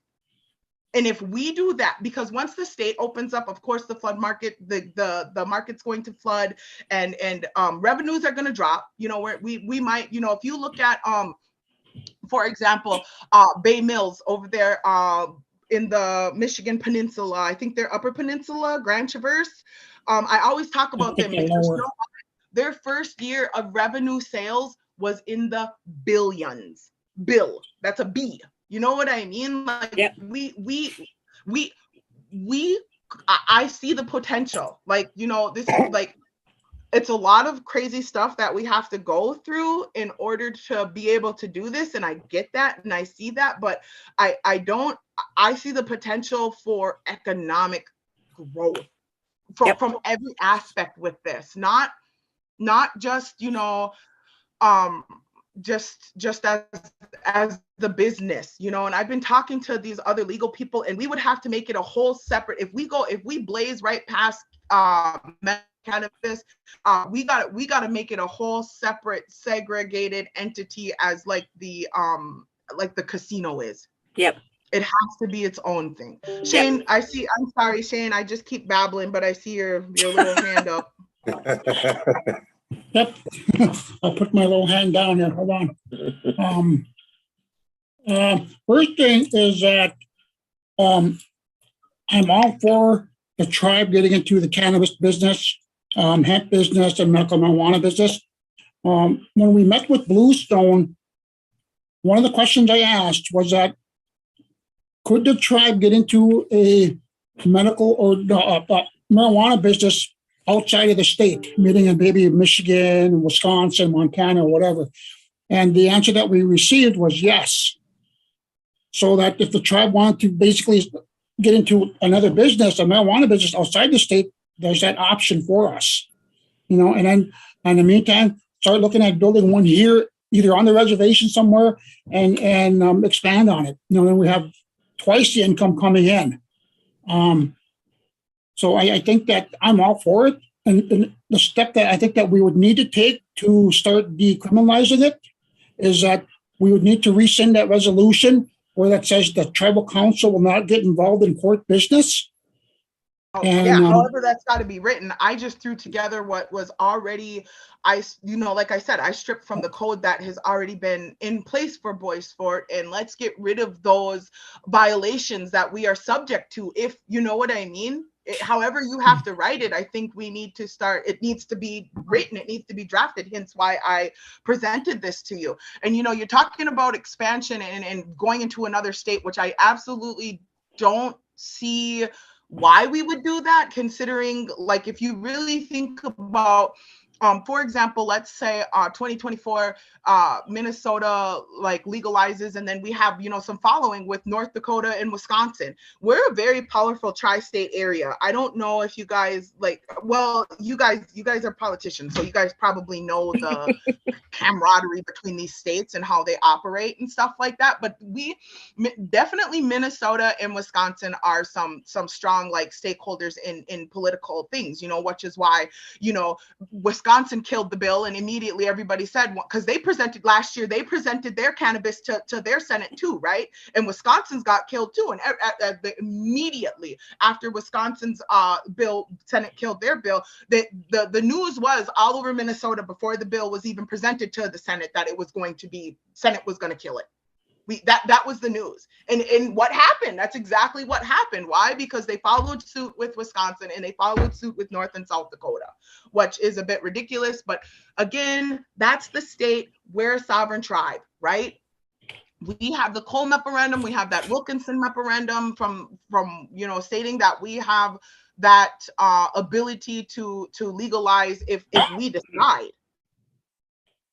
And I think like we should really start talking about, you know, planning and the legalization of it. And if it's like, I get, you know, medical is like the top notch thing, or the easiest, simplest way to go.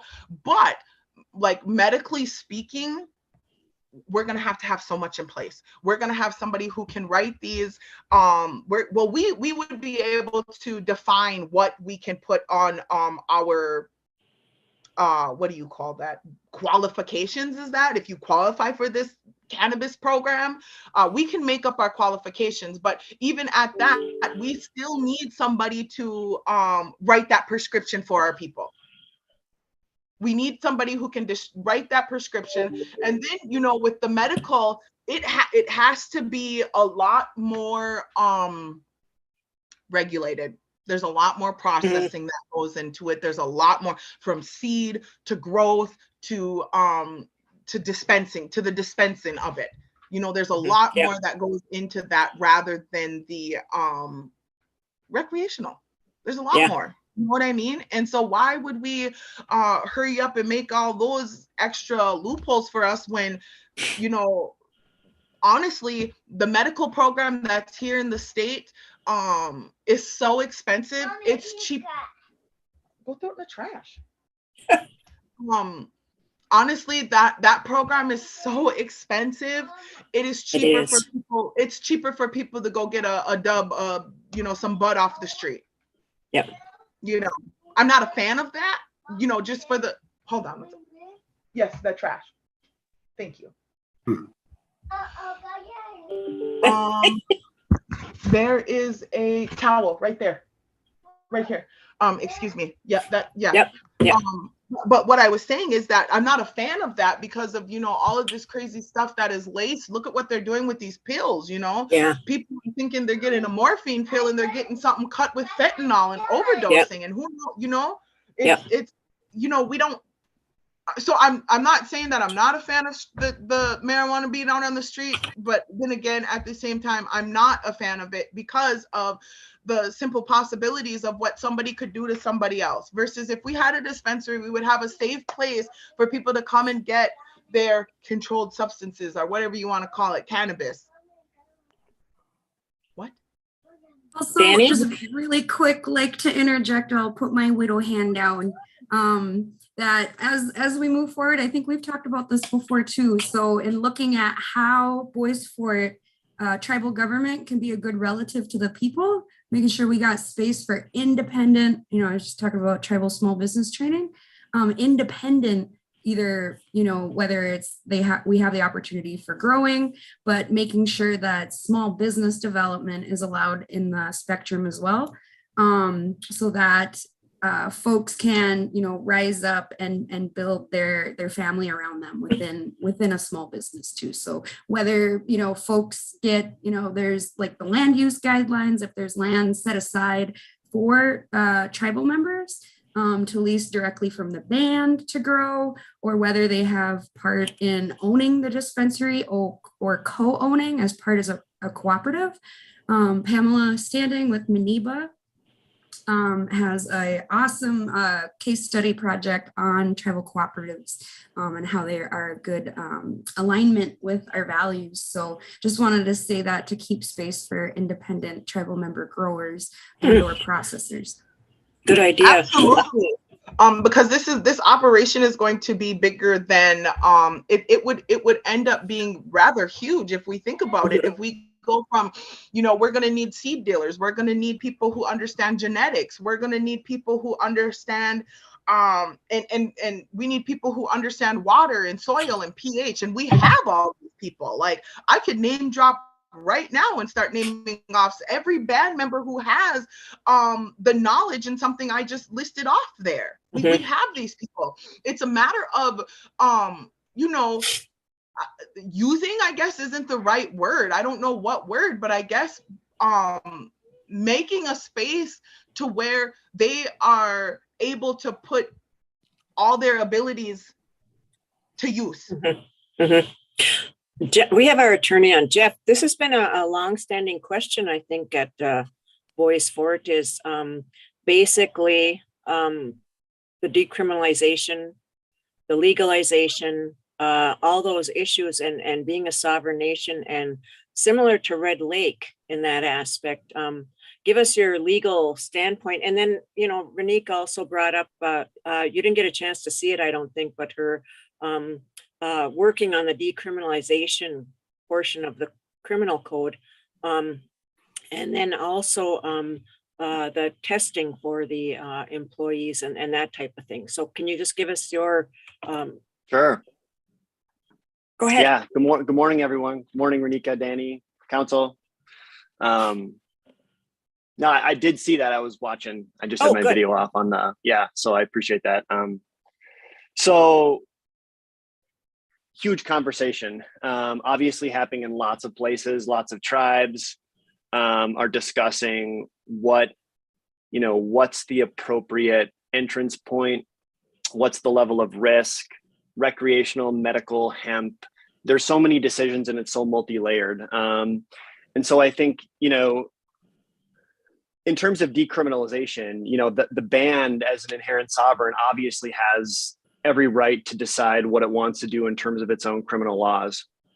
Whether that's tweaking existing criminal laws, whether it's a full decriminalization, whether it's a partial decriminalization, that's conversation can certainly happen. And, we're happy to assist in looking at what Renika's put together so far and making whatever targeted revisions that, council wants to move forward with.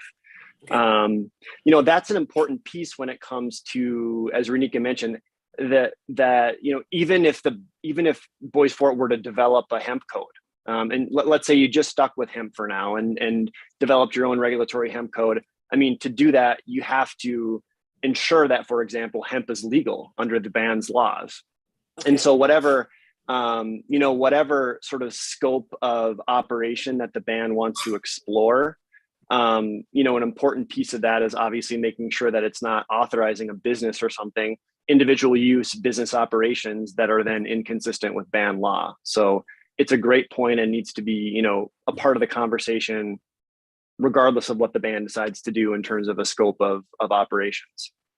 In terms of hemp, medical marijuana, recreational, there are, from a legal standpoint, in my opinion, there's just different risk profiles. It doesn't mean that the ban can't consider and really look deeply at what type of opportunities are out there, both for the benefit of band members, for economic development.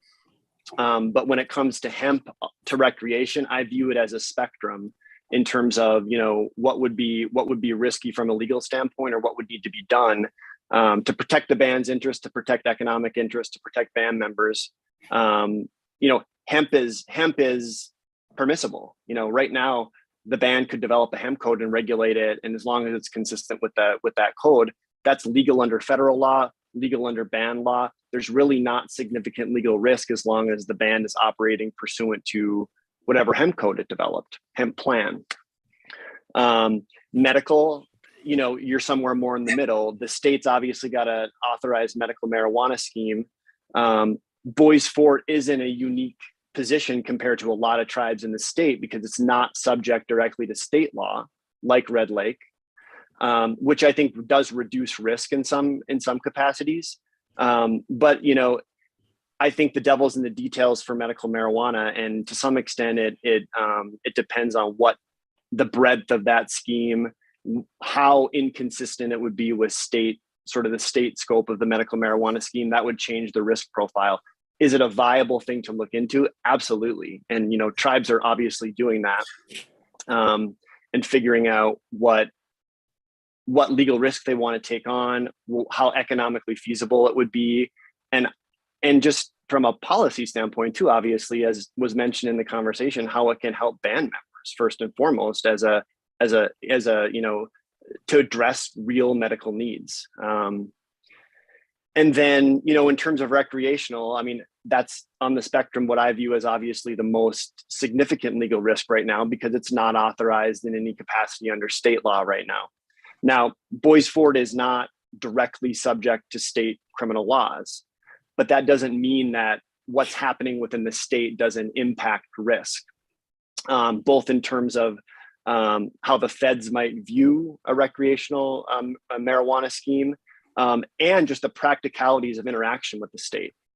For example, if Bois Forte were to look at recreational marijuana and develop an on-reservation operation, it's possible that those people will be going off reservation. And so what's happening in the state, what's legal in the state, certainly has implications for what's happening on reservation too, even though the band's not directly, subject to state law. So I guess the last thing I would say is just beyond the legalities of it, as Renika knows, as Danny knows, I'm sure there's just so many layers to it. And it's not to say that that's a hurdle to moving forward, but it means that there's needs to be a lot of, I think, really deliberate conversations about the band's goals, what areas it wants to move into.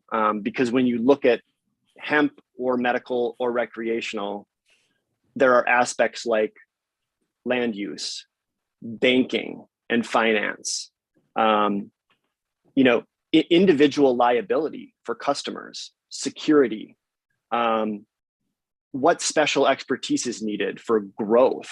Are you contracting with other tribes, or are you doing a bottom-up business yourself, which takes a lot of expertise? There's just a lot of layers to consider. Interaction with the band's personnel policies. Are employees going to be drug tested if these activities are legal on reservation? So interaction with the courts, conferring with law enforcement to make sure everyone's on the same page.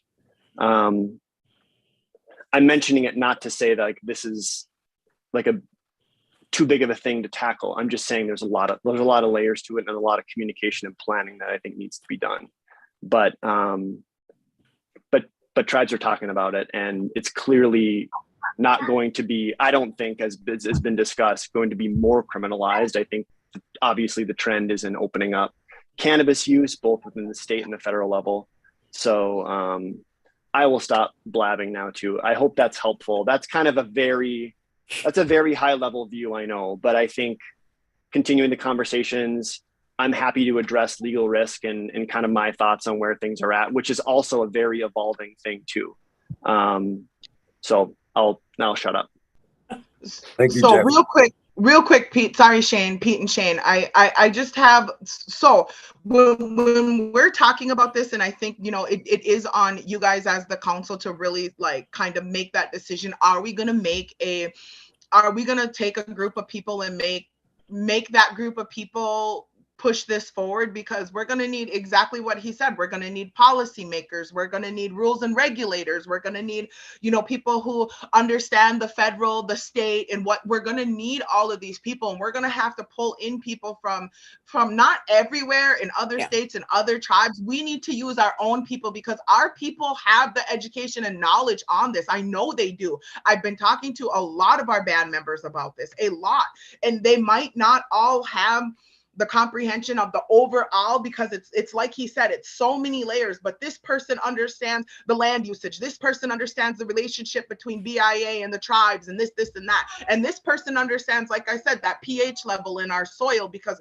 one thing we can't, if we go ahead and open up a hemp code and say, you can come get a license from us, we're going to need somebody who understands the stipulates of that license and what you're going to be held to and stuff like that. And then not only that, we can't have all of these people growing and dumping fertilizers and pesticides or whatever that word is called, those bug killing, our weed killing stuff in our soil. We already have an issue with our soil. Look what's going on it's not like an issue, I guess you could say, but it is an issue with the soil at the sawmill. Like if we have a bunch of contaminated soil around here and things go bad, how will we ever like have our own foods? Right. And I know that when we went and saw Winona LaDuke, she met with us in Duluth, that, a lot, and I learned this just by meeting with her for that short period of time, that we can use the hemp to remove bad chemicals and things out of the soil. And we were looking at, thinking of like with the sawmill site, we know that there was a lot of diesel fuel and a lot of, things out there with the sawmill site, and using that as a research or test project to see, what the soil was like before we planted, or what the soil is like after, harvested or whatever. So that's been in the back of our minds, and that was that's going on this spring, Kathy. Oh, good. Yep. And that is going on as soon as that snow melts. That project is going underway. Awesome. or that research. I presented that to the U of M, and they're all like gun ho because there's only approximately 3 to 4 theoretical papers out on what hemp. We know hemp can pull carbon out by the ton, right? We know that, but other heavy metals, we're not exactly sure on what it can pull out. So that's exactly what we're doing. We're going to we're going to see what it can pull out, and then we're going to see what we can do with the sequencing of those heavy metals and put them back where they belong. I think there's a lot to the research. That's for a different thing. Sorry. Right. Well, that's okay. We got 3 hands up here. I don't know who's went up first. Shane, I think Shane's out right now, but I'll go real fast. I'm in favor of this, of doing this, of everything. I think we should have, this is personal view, my own personal view. I do believe we should have a hemp code, a medical code, and a recreational code sitting in our desk, ready to be executed. And we should have resolutions that are ready to be executed for when we just decide, sit down and make a solid decision. We're going to do this. I think we should have that. And I think it should be sitting on our desk or in our desk drawer so that we can pass it and move forward. I'm with Renika and pretty much half of the other people in the bands that I believe it's a time. It's time. She mentioned money, and I'm all for the money part of it too. It would be an economic what a plus for our band. It would get us down the road, getting to things that we're not going to count on the government for building or help or exactly. I'm gonna interject and say we do have a hemp code, a draft hemp code in Bois Forte's possession that could set up a regulatory committee, as Renika was talking about, and then that could be the structure that's built to pursue medical, to pursue recreational. And with that being said, the same thing it's a little more complex, but I did draft the medical code and I did draft the recreational code. I'm not a legal person. You know what I mean? I did some paralegal stuff, and I understand how to write and read and look up these statutes and stuff. And I did the best I could from what I took from the Paiute tribe in Las Vegas. I took from the Bay Mill tribe in Michigan, and I took from federal coding and language, and I took from what the House put forth to the Senate. And then one of our band members told me, I was explaining this to one of our band members, and they said, well, what you need to do is go look at why the Senate killed that bill and take those notes and integrate it and figure out how to work it to where, they're satisfied. Not that we have to satisfy the House and the Senate, but at the same time, it's just like Jeff kind of mentioned, we do have to have those working relationships with our counterparts, which are the feds in the state, right?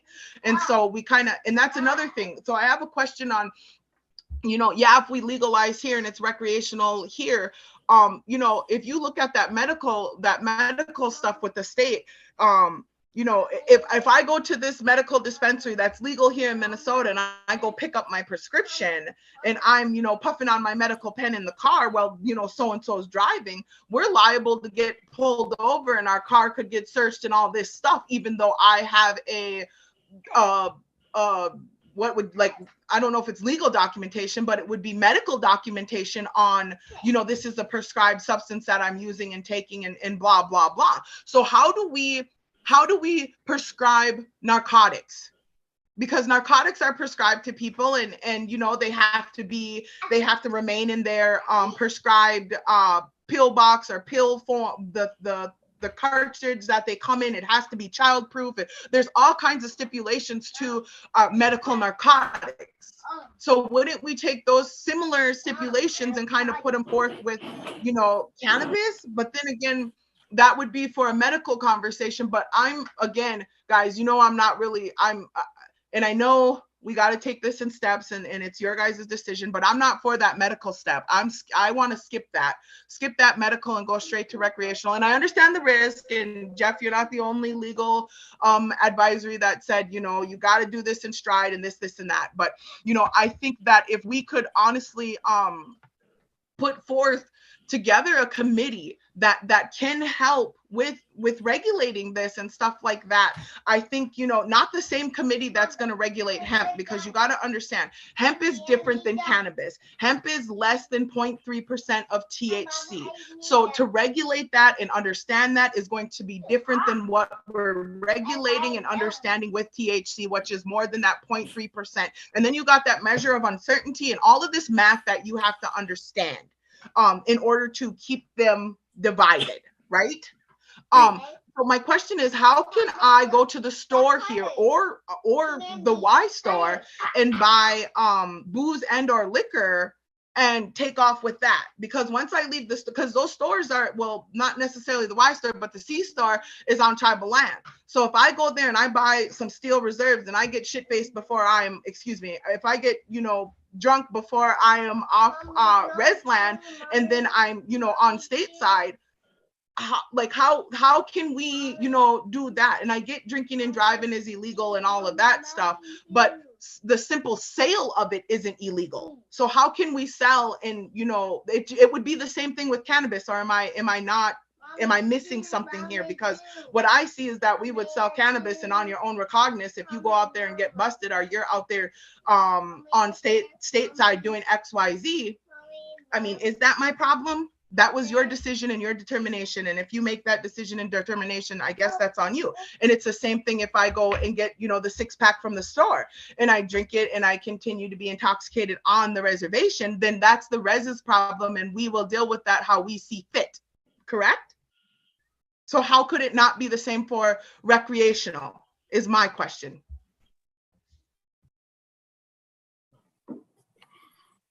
Before we Yeah, answer that question. Wait, no. Oh, I'm sorry. Go ahead, Rob. I was just gonna go through the hands here so we can get the hands. Oh, down yeah. before Yeah. we- Okay, go ahead, Rob. Shane, you had your hand up for a while here. Yes. One of the reason why I recommended going to looking at investing in a marijuana business outside of the state of Minnesota is because of the conversations that we had with Jeff and how the tribe would be scrutinized if we went ahead with legalizing marijuana here when it's not legal with the state. And the second reason why I recommended that, because I know that once the state of Minnesota legalizes it, the market's going to drop. So if we have a business outside of the state and a business inside the state here, we have income coming in from both. So that's why I recommended that. And the other thing too, we need to consider as a tribe is what happens with what happened out in Montana, where the state of Montana legalized it, but the counties, some of them legalized it, some of them didn't. So what happens if that happens here in Minnesota, where Minnesota legalizes it, but the county, let's say St. Louis County, doesn't legalize it? You know, then how does that play out? You know, Well, that's actually, can I finish? Yep. Then my question is, how does that play out for us? You know, even though it's legal in the state, but the county's not going to legalize it, and we as a tribe, you know, we're sovereign. You know, that's stuff that we need to take into consideration. Like Jeff said, you know, all the legal aspects and layers and all that, we need to take that into consideration and how that's going to affect us and them and et cetera. My bad, Shane. I didn't mean to cut you off. You don't need to water my plants. Get down. But here's the thing with that outsourcing, I'm totally against that. And I think if we're going to talk about, you know, expansion immediately, and we're going to talk about the market dropping and that floodgate opening up, I think we need to talk about processing, because you got to think about it. If everybody pops up and they start growing, you know what I mean? And we got all these dispensaries that are coming up in the state and all over the place. Where are they going to get their processing done? And instead of putting up a store that's only going to, you know, employ 11 people, we could put a processing center up and employ 100 people. And then we're going to have everybody coming to us for processing, because if Evelyn would be a prime location for the entire Northland within a 100-mile radius to bring something to process, right? And then we have our own processing center on top of our own dispensary. And then we can take on other people who are other companies, businesses, tribes, or whoever is processing. I don't think outsourcing is a good idea for this, because then we're going to step into somebody else's territory, somebody else's rules and regulations. We're going to be under somebody else's authority. We're going to be under, why would we do that? That's basically saying we're going to, what is that called when you forfeit your sovereignty, right? We would no longer be the regulating authority of anything if we outsource our work, or am I wrong? Well, the flip side too is that, sure, if once the market opens up, once the state legalizes it, there's going to be other people jumping on board to become the growers, in northern Minnesota throughout the state of Minnesota, so there's going to be that aspect, and we're going to be basically competing with the outside growers, who's the better product and who can get the product to them quicker, and that's all that needs to be taken into consideration. And I think that's why the processing center would be a great idea, because once that market is flooded, everybody wants to grow, but who wants to process? You know what I mean? Where's that at? And that equipment is hard and expensive to come by. And that's another working relationship that you have to have with the DEA for that equipment alone, especially if we're going to take and we're going to make tinctures for dab pens, or we're going to make dabs in general. We're going to, there's going to be so much to all of these layers that, I just don't think outsourcing is a good idea. And then when we're talking about county, state, and stuff like that, what's the man's name for this county? Was it, or was it the state that Pete, what is that man's name? Studabuyer or what is his name? Any of you guys know? That man. So that's like our, and he's the person from, is he the person from this area? No, the district. DFL man. Yeah. Who's that? Who's our person for this area, this district? What's his name? Is it Pete? Yeah, Pete Staubers. Yeah. Okay, so Shane, that's where he comes in, and that's where that working relationship comes in, when, he would be the person that we would connect with, right? And say like, yeah, we reside, or we're in your county, and this is, but again, that Pete guy, he's all for it. Like, if you look at what was presented to the state and what the state presented to the Senate, and you see who was backing that bill, that House bill, it's a House File 600. You can look it up on the Minnesota legislation. It's probably like 900 pages long. If you want to read all that, go right ahead. But his name is on there in support of that bill going to the Senate. So, and he is from our county. And we as all these people on this meeting and everybody listening to this meeting, this is a very critical time. It's not just politics and tribal that we need to be worried about. If we have to have this working relationship with the state, we as individuals need to know who our state representatives are, and who are for this and who are not for this, and who supports our tribe and who doesn't, and making these type of critical decisions on flexing our sovereignty and doing whatever it is that we do and how we do. So I think, in that conversation about, the counties not legalizing if the state's legalized and how that's going to work, well, I think that falls on that person, that whatever that man's name is. I'm sorry, I'm horrible with names. Gosh. Right. But I think that's where that comes in that relationship. I don't know, Jeff, you talk, because I feel like I'm just like. I was going to say, Jeff, you have your hand, not to cut you off, for Nika. You're very passionate about it. So I'm just going to quickly just follow up on a couple things. The question of Boys Fort pursuing an operation in another state, the height of the band's sovereign authority is on its own lands. And so there are, distinct advantages to, regardless of the nature of the operation, cannabis or otherwise, doing it, within the Boys Fort Reservation, and particularly on tribal land. It's not that the band couldn't pursue an operation in a state, another state, but, it's likely going to subject itself, for the most part, to whatever state regulatory scheme is in place. And so, and you're also perhaps not going to have, tax advantages that you would otherwise have for on-reservation enterprises. So it's not that it's not possible, but there are, significant advantages legally and, economically to keeping operations on reservation. And then the other thing I was just going to mention is, regulation of whatever cannabis operation is realized in the future, like take hemp for example, you know, there's an avenue under federal law right now to, you know, for the band or for individuals on reservation to pursue hemp operations consistent with federal law and tribal law, et cetera. But in order for the band to pass a hemp code, you know, that code under federal law really requires a lot of components that speak to the band's regulation, issuing licenses, overseeing businesses, making sure that the hemp is actually hemp and not, you know, above a certain percentage, so it's not hemp anymore, disposing of product that doesn't meet hemp definitions, you know, enforcing the code.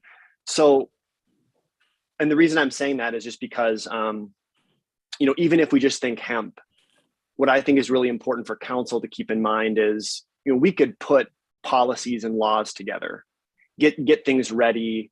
But just as important, if not more important, is making sure that there are plans in place to properly regulate enterprises and operations. So that if there's a hemp plan that's adopted and all of a sudden the band is going to be issuing licenses as the regulator, that involves people and expertise and training and work, a lot of work that's done before that goes live to make sure it's done well. Because what you don't want to be in is a situation in which you pass a hemp code, get it approved by USDA, get applications, and all of a sudden you don't have the human resources and band members and bodies in place to make sure that it's done right under federal law.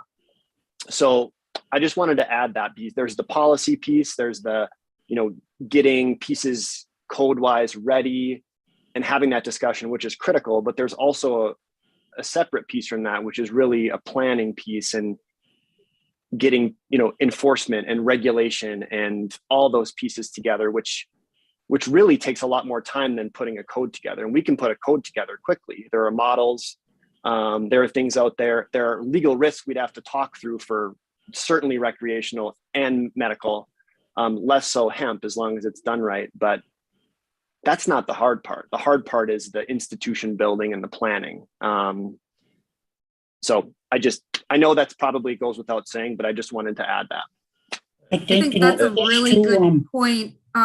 Just to state real quick, if the tribe could lend staff time, internal staff time to do the coordination, because within that draft code, it sets up a regulatory committee, which you could assume would be staff members, maybe like the utility advisory board is made up of staff members that are stakeholders in different departments, or maybe it could be the supervisory directors committee.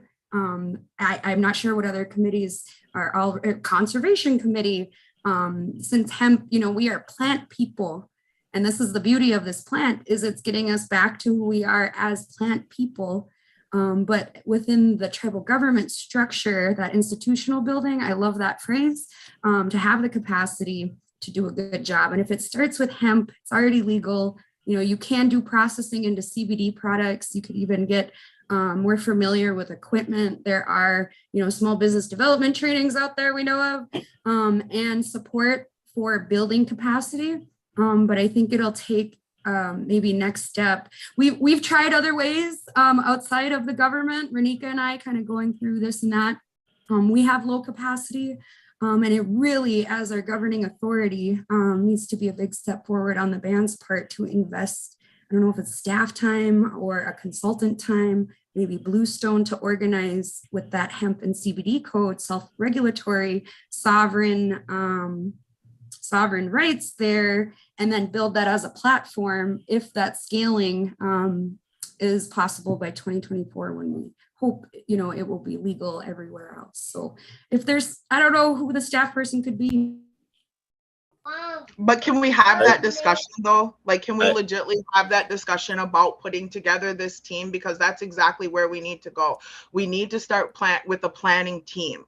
And to be completely honest with you, I don't hate to take charge, but I'm just going to tell you right now, I have a bunch of people in mind who I think, like, I've talked to some of these people, but not all of these people, but I do have a list of people in mind who I think ideally has, like, we have what it takes to put this together. And, I think with our group of people who have these types of, different skill sets and different range of knowledge in certain things, I believe we already have the people. Yeah. And that's what I was going to suggest. Maybe we set up a separate meeting, because we can go round and round, but there is a lot of planning that needs to go in here. Like we got a quarterly court meeting that we could bring this up to. I got to bring this into the HR department. So we got to get everybody at the table. So if we can set that aside from another meeting, that would be ideal, I think. So. Yeah, Robbie, why don't you get together with Renika and Danny and get those names and individuals and with Jeff and whoever needs to be at that meeting, but we need to start working on this to get this moving forward. Okay. I think, what I was going to say to Jeff, after when he got done talking here, one thing to look at, Jeff, is that the tribe was thinking of putting a dispensary at the new gas station, but going off what you just said, maybe that's not a good option or a good idea. And I think one thing that should be looked at is what happens if something is taken from on the reservation, off the reservation, and something happens. What happens legally? Just for future discussion. Thank you. Sure. Yeah, the idea of transporting is its own big conversation. Mm-hmm. Whether it's between tribes, between vendors, that we could talk for a couple hours just about that itself. So it's a big piece, totally. But I'm happy to be involved in further conversations. Plug me in where needed, and it's good to chat with you all this morning. Good to see you, Jeff. So Danny and Renika, thanks everybody. Shoot me an email on the names you have, and then I'll give the names to Robbie. Can you email Robbie with those names, Renika and Dan? Yeah, are Danny and I gonna be able to be involved in this as well? Oh yeah. The continue, because we put a lot of work, time, and energy into this. A lot. I mean, you have to be a part. I didn't say much about it, but I'm in support of it too. The council's been talking about this for a while. Yeah. It's just that we really haven't moved on it as much as we should have. But now I think, Renika, by you bringing it forward, and Danny, that we will get this working group together and we will start moving forward. So I guess I have just one last kind of quick, like a realistic question, because I don't know, I'm a dreamer, and Danny keeps me humbled with her Danny Downer dust that she sprinkles on me. She has to keep me grounded, right?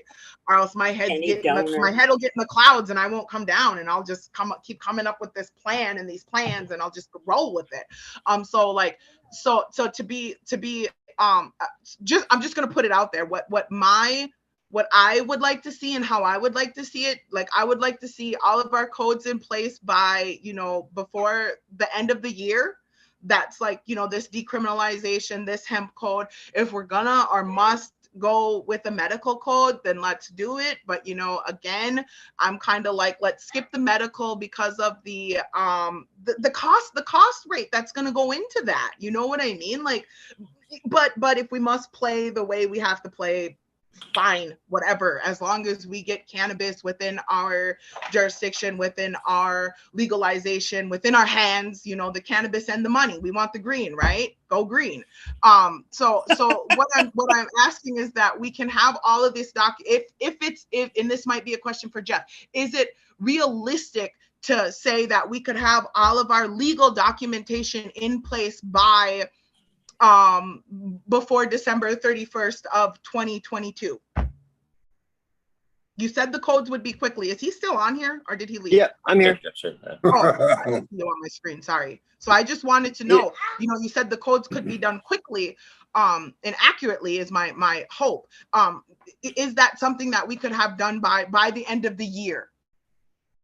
Yeah, if council wants to authorize code development, we could absolutely develop codes by the end of the year. Now, that's going to take, when I said, I shouldn't have said it was easy now, because now I'm going to say it's hard now.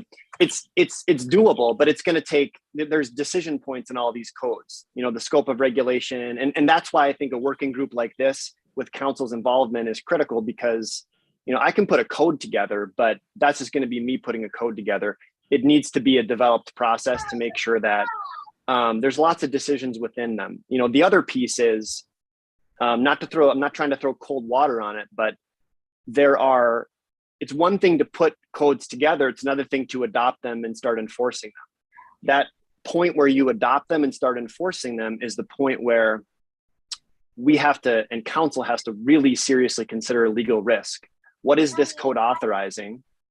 What are the band's arguments that this is legal and permissible, but what are the realistic legal risks that the feds say otherwise? Or that the state, who may not have the authority to regulate directly, still has a political problem with this that's going to make it a problem to implement it, or to get in touch with the feds and say, we have an issue, this is a problem. You know, all those legal risks are things that I think, and I know I keep on saying legal risk, that's my job, is you know, not trying to stop the tracks of things, but trying to make sure that for the protection of the band's interests, band members, band resources, that everyone's really eyes wide open about what this is going to mean to adopt them. So we could absolutely get started on working groups, discussions about development of policies and codes, like Chief mentioned, getting things in place. There's a separate conversation about adopting and pushing that forward then, that I just want to make sure I'm clear about now, that that's a triggering point for all of a sudden. We're not talking about hypothetical codes, we're talking about band law now. And that's where legal risk gets injected. And so we need to talk through all those things. But in terms of the planning, you know, working through development, preliminary work and codes to get things ready, absolutely. I think that's a reasonable goal to get pieces together by the end of the year, as long as council's on board and, you know, we've got a process in place to make sure that what we're putting together is reflective of what people want and that decisions are being made. That's it for me. But just one more in your little thing out research, there. if you could add, Jeff, real quick, Radhika, I don't know how effective this would be, but in terms of supporting our sovereignty, tying us back to who we are as, I keep just saying like plant people, that the plant itself can heal our lands and can heal our bodies and help with our spirituality and regaining it in this modern society where we've had all of that disrupted, almost destroyed, and had like oppression from state, BIA, feds, everybody, in making our own religious ceremonies illegal to the point where they no longer almost exist and had to go into hiding. Mm-hmm. If there's a legal defense on that point, I think we all know it and feel it in our hearts, but I don't know in terms of like the law, if that could be a foundation for us, which is very valid for the experiences we know from our elders. So yeah, absolutely. And I think a working group that talks through the purposes of the law and works through those things. Why is this important to the band? Why is this important historically? How is this supportive of the band's sovereignty? Those are all key pieces, I think, for any laws to make sure that from the band's perspective, it's really outlining what those purposes are from a policy perspective. So that's critical. The question of, you know, how might the feds and the state and other jurisdictions look at this, I think, is related but separate. But I think they're both important. They're both vital, you know. So I appreciate that. So just not to take up too much more time, just to add on to what Danny had said, that wording is in that code that I drafted. I don't want to say I wrote it, but that wording is in there. And I took that wording from our 1854 treaty. That wording from Article 12 in that wording from our treaty that talks about, you know, us having that farming and all of that stuff from the treaty. I took that wording and I put it in there because you're absolutely right, Danny. I did think about that aspect because you told me to. And so I, you know, not just because you told me to, but because it's the right aspect to look at. But anyways, also I've been working with the people from USDA and also the Department of Natural Resources, you know, on these things. So we're talking about work and relationships and networking that, you know, we've established. I think we're ready to go. I think, you know, just like, can we get the green light? I want the green, remember? Green money, green bud, green light, give us the green. That's our slogan. That's our slogan. Okay, we will get that set up, Renika and Danny and everyone else. And we want to thank you, Renika, for asking to be on the agenda today, and Danny for hanging out. Danny Downer, now I'm going to call you. No, I'm kidding. But anyway, miigwech to you guys. Yeah. Robbie, can you put me on that list? I'd like to attend them. Yes, sir. Thank you. Okay. Thank you, council. Thank you very much, ladies. Making this happen. Yep. Thank you. Have a good day. Letting this happen. Thank you. Thank Happy you. St. Patrick's Day. Bye. Guess I don't see ya. Gigawabaman. Gigawabaman. Gigawabaman. You say Gigawabaman? No? Say it. Say Gigawabaman. Hi. Oh, say boo. No? You. Have a good day. Okay. No other business, Rob? Nope, that's all I got. Okay. Do we have a motion to adjourn? Good discussion. Hey, I did have a couple questions for y'all real quick. One is, I was looking the other day on our website, and the minutes used to be posted on there, but they haven't been posted for almost over a year. I know there's a lot of, and there's none in the paper either. The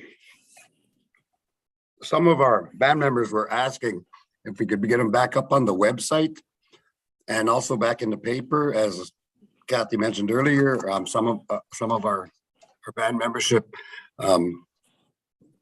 reads. You know what I mean? They don't have the computers or for whatever reason. Okay. Don't talk with your mouth full. I'm sorry. Okay. We had a motion to adjourn. Who made that? Trav. Oh, Travis. Okay. Do we have a second? Second by Shane. All in favor signify by saying aye. Aye. Aye. Opposed, silent, motion carried. Meeting adjourned. Everybody have a good week. Enjoy the warm weather. Be safe, and everybody take care. Gigawabaman. Gigawabaman. Giba. Gima.